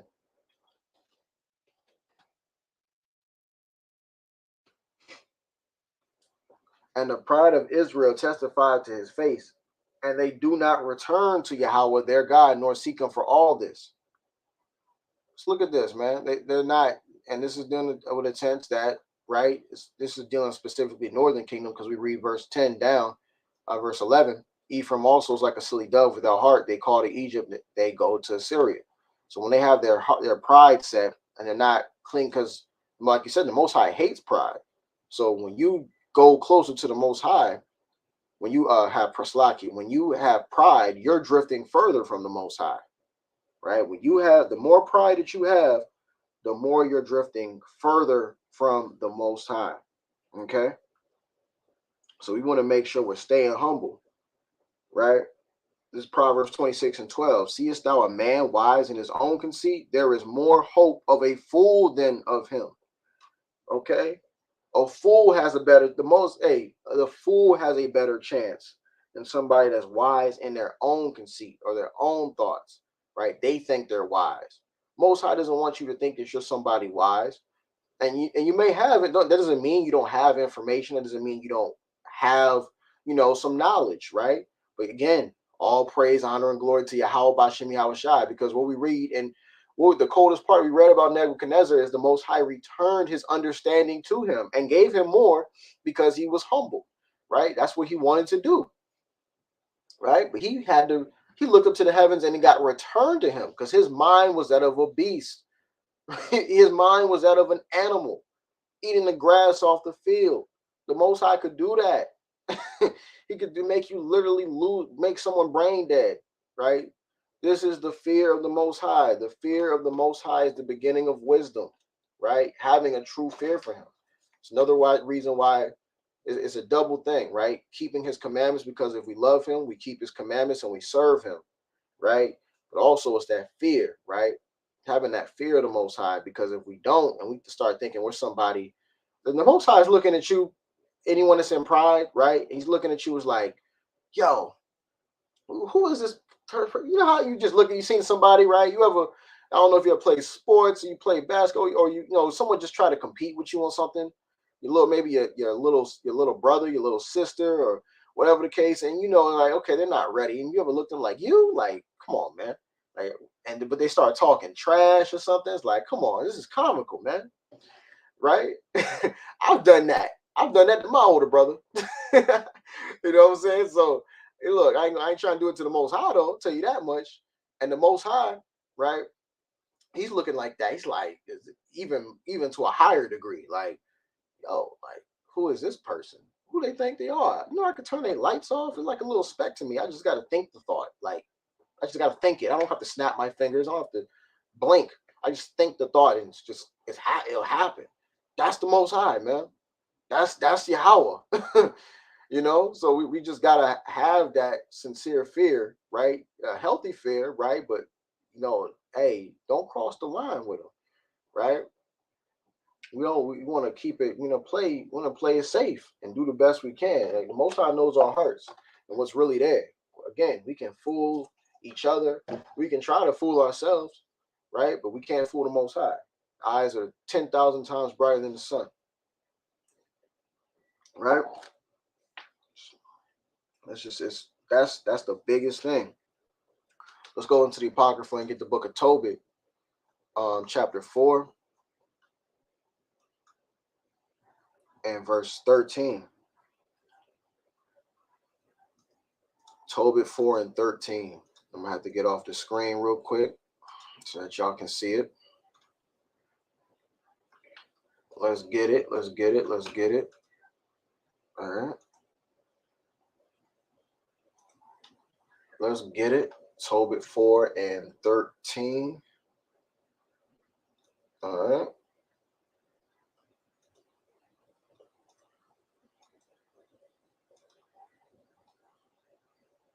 Tobit 4 and 13.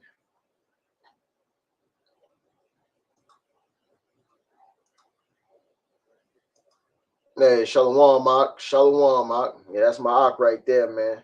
Only Brian. Shalom to you, my brother. Yup. Glad you came in and stopped on, my bro. So let's get into this. Tobit 4 and 13. It says, now, therefore, my son, Love thy brethren, and despise not in thy heart thy brethren, the sons and daughters of thy people, in not taking a wife of them, for in pride is destruction and much trouble, and in lewdness is decay and great want, for lewdness is the mother of famine.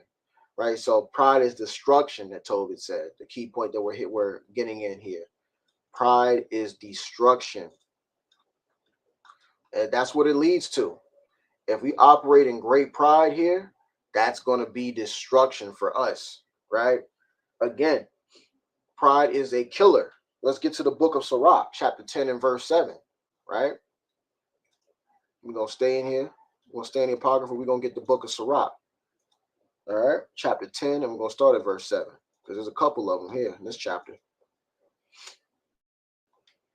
Pride is hateful before Yahweh and man, and by both do of one commit iniquity. It's a constant thing, because right, when you operate in pride, right, when you operate in pride, you're gonna get blinded. You'll be in darkness because you think what you're doing is correct, and now your heart is hardened, kind of like Pharaoh, right? Where Pharaoh, right? Think in Egypt when our people were to be free, when Moses kept having to tell them, "Yo, we gotta let my people go." The Most High told me to tell you, "Yo, let my people go," right?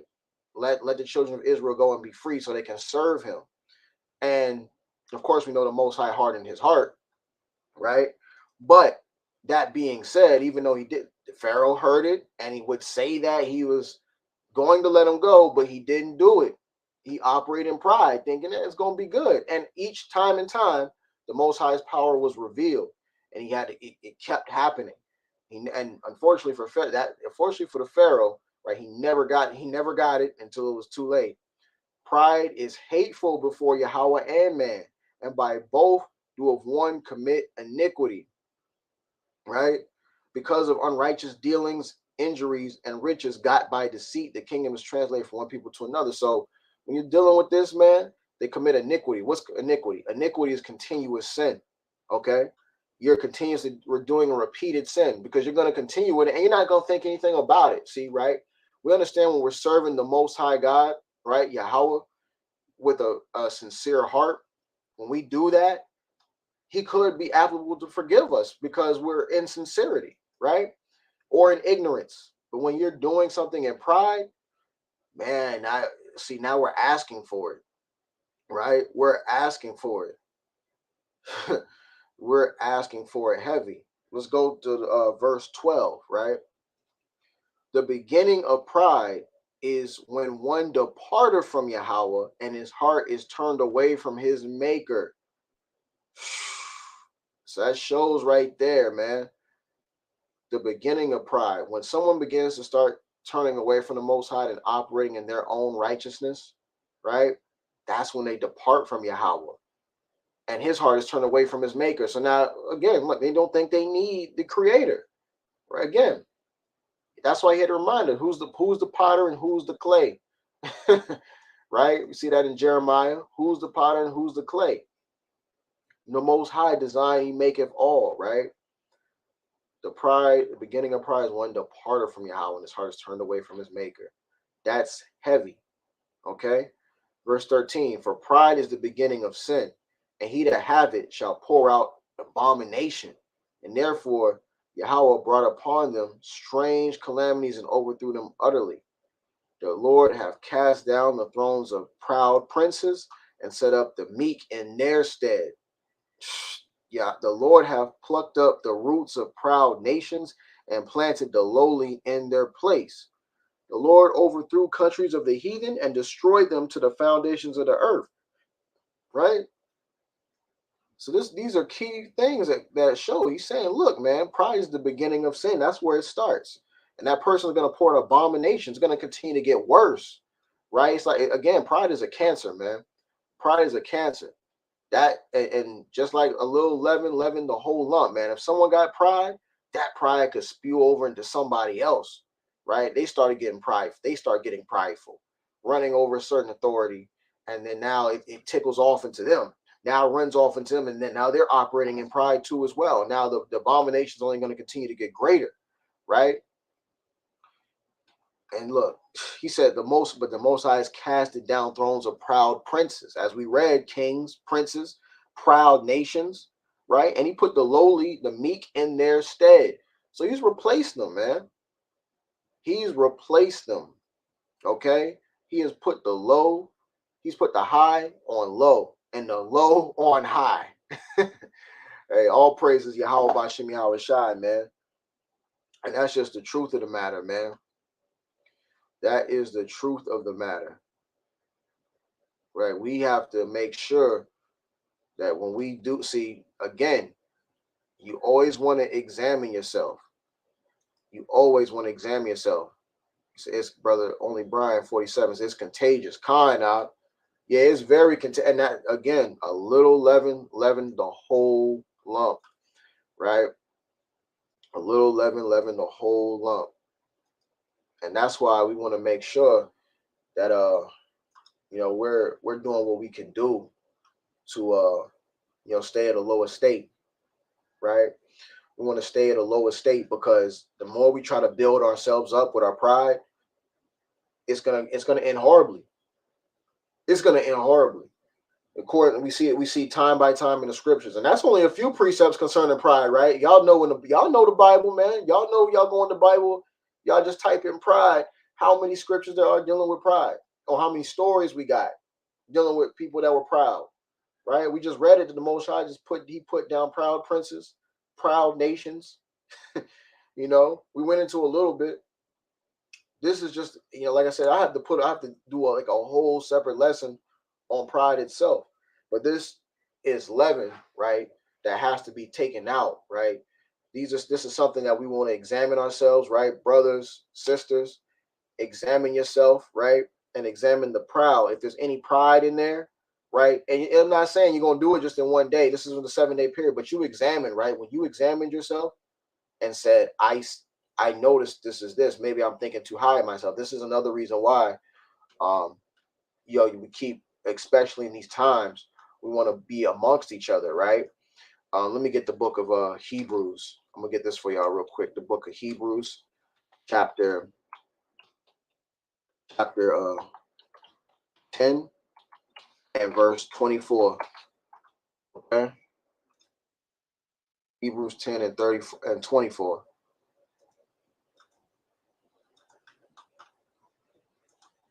All right, and it reads. Let me put this on full layer right here, so y'all see the scriptures. Hopefully y'all can see it. Hebrews 10 and 24. And let us consider one another to provoke unto love and to good works, right? Not forsaking the assembly of ourselves together, as the manner of some is, but exhorting one another, and so much more as ye see the day approaching. We're in these end times, and right, we want to help each other build, right? We want to help each other get stronger in Yahawashi Yahawashi in these end times, in these last days that we're in right now, and help exhort one another, build each other up in the spirit, right? Not for the ego or pride, but for a humble and a meek spirit, and the fruits of the spirit and the spirit of Yahawashi Yahawashi, help lift each other up. So if you see your neighbor operating in pride, you got to let them know. You got to let them know. That's something and that's something I've learned too. Sometimes you try to operate in the spirit, you try to give, you might think it's a small matter, or maybe it's nothing at all. Address it. Do it. There's ways to do it, right? That's why the fruits of the spirit are fundamentals. How you approach somebody, how you talk to somebody. You're doing it in love versus not doing it just to, you're trying to get on somebody just because you feel good about. That's prideful too, right? Some people will use that isn't like a way to correct you, as a way to they may feel good off of trying to correct you. Right? Like they may feel good, it makes them feel better, it gives them a sense of an ego boost or a pride to correct you on something that you're doing wrong, when really and that's something you have to examine yourself if you do something like that, right? To check yourself and to know that's not the reason why I should be trying to talk to that brother. That's not the reason why I should be trying to talk to that sister. I should be telling them that out of love, so that they may see the problem, identify the problem, and deal with the problem and overcome the problem. right? That should be the end game. That should be the goal. And if I can help them overcome the problem, that's what I'm here for. I'll be here for them, right? And there's just ways to do it, right? So that's what it should be about, right? Just helping each other, right? You know what I'm saying? Like, and then the person that's receiving this advice and love, receive it. Receive it. Yeah, yeah, they feel better than you. Like it's narcissistic behavior, really. It's narcissistic behavior, right? Right. When you're dealing with that, um, let's get this real quick. Okay. Let's get narcissist real quick. Just get just the breakdown definition on that, okay? Boom. Okay. These hey, these tie in with pride. Okay. An individual showing symptoms or affected by narcissism, such as an extremely self-centered person who has an exaggerated sense of self-importance, right? You've boosted yourself up, right? You boosted yourself up to be higher, right? You know, made yourself pretentious, right? You know, egocentric, right? It's an exaggerated sense of self-importance. You're self-centered. It's just selfishness, man. Everything's about you, right? Even in trying to help somebody else out, right? And that's not the type of trait that you want to have, right? You want to display it's a sense of helping somebody. We all go through things, we all deal with things. Again, but being able to identify and deal with them. How do you deal with it, right? Are you going to continue in that manner and try to be prideful about it, or are you going to try to help them? And then the person that's receiving the help and love, right? If they're getting it in sincerity, you got to apply it now. Now you have to apply it to yourself, right? Now you have to apply it to yourself and take the advice, right? Take the advice so that may can help you, right? It can help you. Don't move in that aspect, right? Don't move as a narcissist. Don't, just it. That's not somebody people want to be around, man. You know what I'm saying? Some people can hide it really well, but at the end of the day, the Most High is going to reveal it. That's really what's in you, and you're not trying to do anything to correct it, right? Because it's different when you have a sincere heart. Puffed up personality, exactly, exactly. So it's a whole different story, man. When you try to boost yourself up, right? Again, what do you say, man? Yahawashi, various precepts, right? If you humble yourself, you will be exalted. If you exalt yourself, you'll be abased, right? And that's the scriptures that we see on a continuous basis, man. Pride is a killer. It's a killer amongst our people, man. And it's things that we have to check on a day to day. Pray against these things, man. Pray against the spirit of pride, right? Pray for humility. Pray to be humble, right? We have to continuously do that. And don't even call yourself humble when you do so, right? Don't even call yourself humble, right? Again, let somebody else, if someone else is going to call you humble, hey, look, all praises Yahweh Bashem Mashiach Yahushua. That's really what it comes down to, man. Moving in the spirit of humility and forsaking, purging out the spirit of pride, right? Because that's a killer amongst relationships, whether it be brothers, sisters, your husbands, wives, right? Having pride, because you can't even hear what someone's saying to you, right? You're moving in darkness, right? And that's not the way to operate, right? So I would say that's a big thing that we all need to make sure that we stay on top of. And in the Feast of Unleavened Bread that's coming to an end for brothers and sisters, purge that out of you, man. If it's there, purge it out. You know what I'm saying? Examine yourself. Starts with you looking at yourself, taking accountability for yourself and what you do wrong.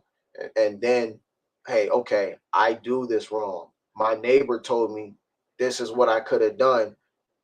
Maybe I need to sit with it for a little bit. Maybe I need to dig deeper. Dig deeper. Look at yourself. How could I have done better? What can I do to be better? Constant self-examination. Don't just look at look what you, Nate. My neighbor, look what he did. Always pointing the finger. Always pointing the finger. right? It's never good to go like that, right? And then a lot of times you end up doing the same thing. You pointing the finger, you're doing the same thing that they're doing, but when you do it, it's okay, which leads to it's respected persons and hypocritical. Knock. You could hide things from people, but you can't hide anything from Yahweh. As we read earlier, right? Yahweh got eyes 10,000 times brighter than that of the sun, man. 10,000 times brighter than that of the sun. Let's get the book of I'm gonna read this real quick. The book of Romans, chapter 2, right? Therefore, thou art inexcusable, O man, whosoever thou art that judgest. For wherein thou judgest another, thou condemnest thyself. For thou that judgest doest the same things, right? You get caught in doing the same things as the person that you're saying, oh, well, look at this person, look at what they do. You're a hypocrite. And he says you're condemning yourself. You go as far as to condemn yourself. You judging yourself. You condemning yourself. You looking at a mirror. You gotta you looking at yourself in the mirror, man. Oh man, hold up. Where's that last one, man? Where's that last one? Because hey, look, when the leaven of the Pharisees was them being hypocrites, man. They were hypocrites, right? And they would tell people. That's why Yahawashi would tell them, look, beware of the leaven of the Pharisees, where they would tell people, keep the commandments, right? Which is right, but behind closed doors, they weren't doing it themselves. They weren't doing the fruits of this. They weren't out exhilarating with this stuff, loving their neighbor. They weren't really on it like that, right? They weren't doing the things they're telling other people to do, right? That's hypocritical. This is James chapter 1, verse 23. For if any be a hearer of the word and not a doer, he is like unto a man beholding his natural face in the glass, right? So we gotta be able to look at ourselves, that mirror, put that mirror. Don't be afraid to put that mirror right in front of ourselves to say, what can I do to do better? Because that's the sign of humility, right? That's the sign of humility, and making it and putting yourself in a lower state so that the Most High could raise you up. Let's get right back to that precept again, man. Matthew,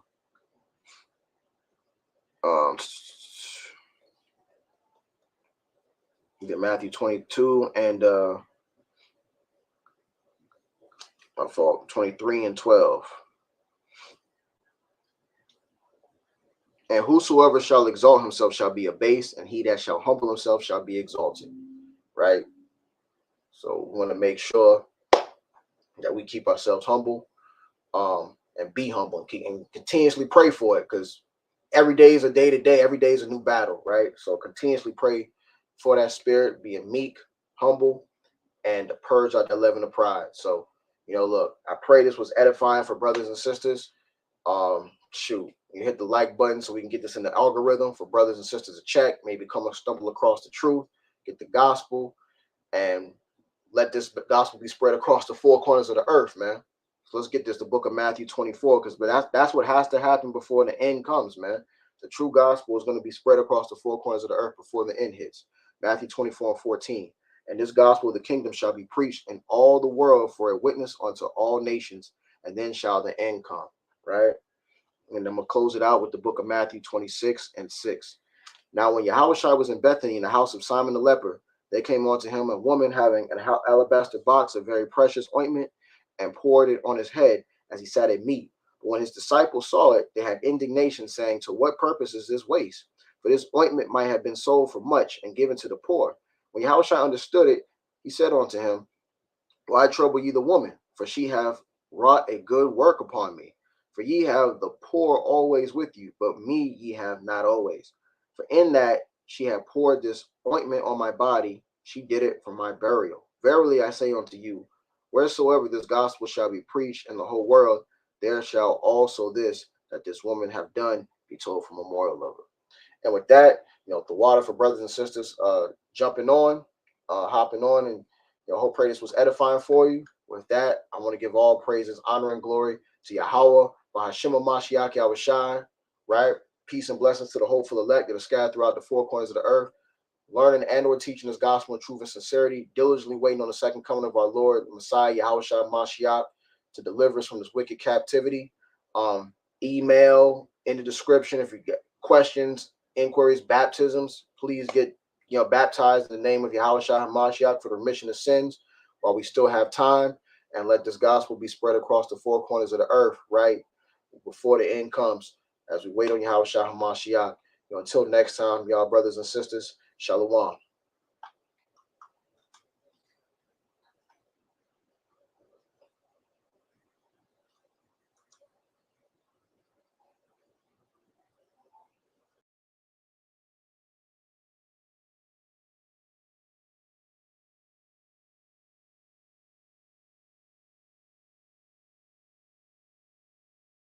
World, I can't say it enough. Hey, praying that Yahawashi will come and clean me up, beam me up, beam me up, beam me. Praying that Yahawashi will clean me up, beam me up, beam me up. I'm so sick of this world, I can't say it enough. Pray among the elect, pray among the elect, pray among the elect, pray among the elect.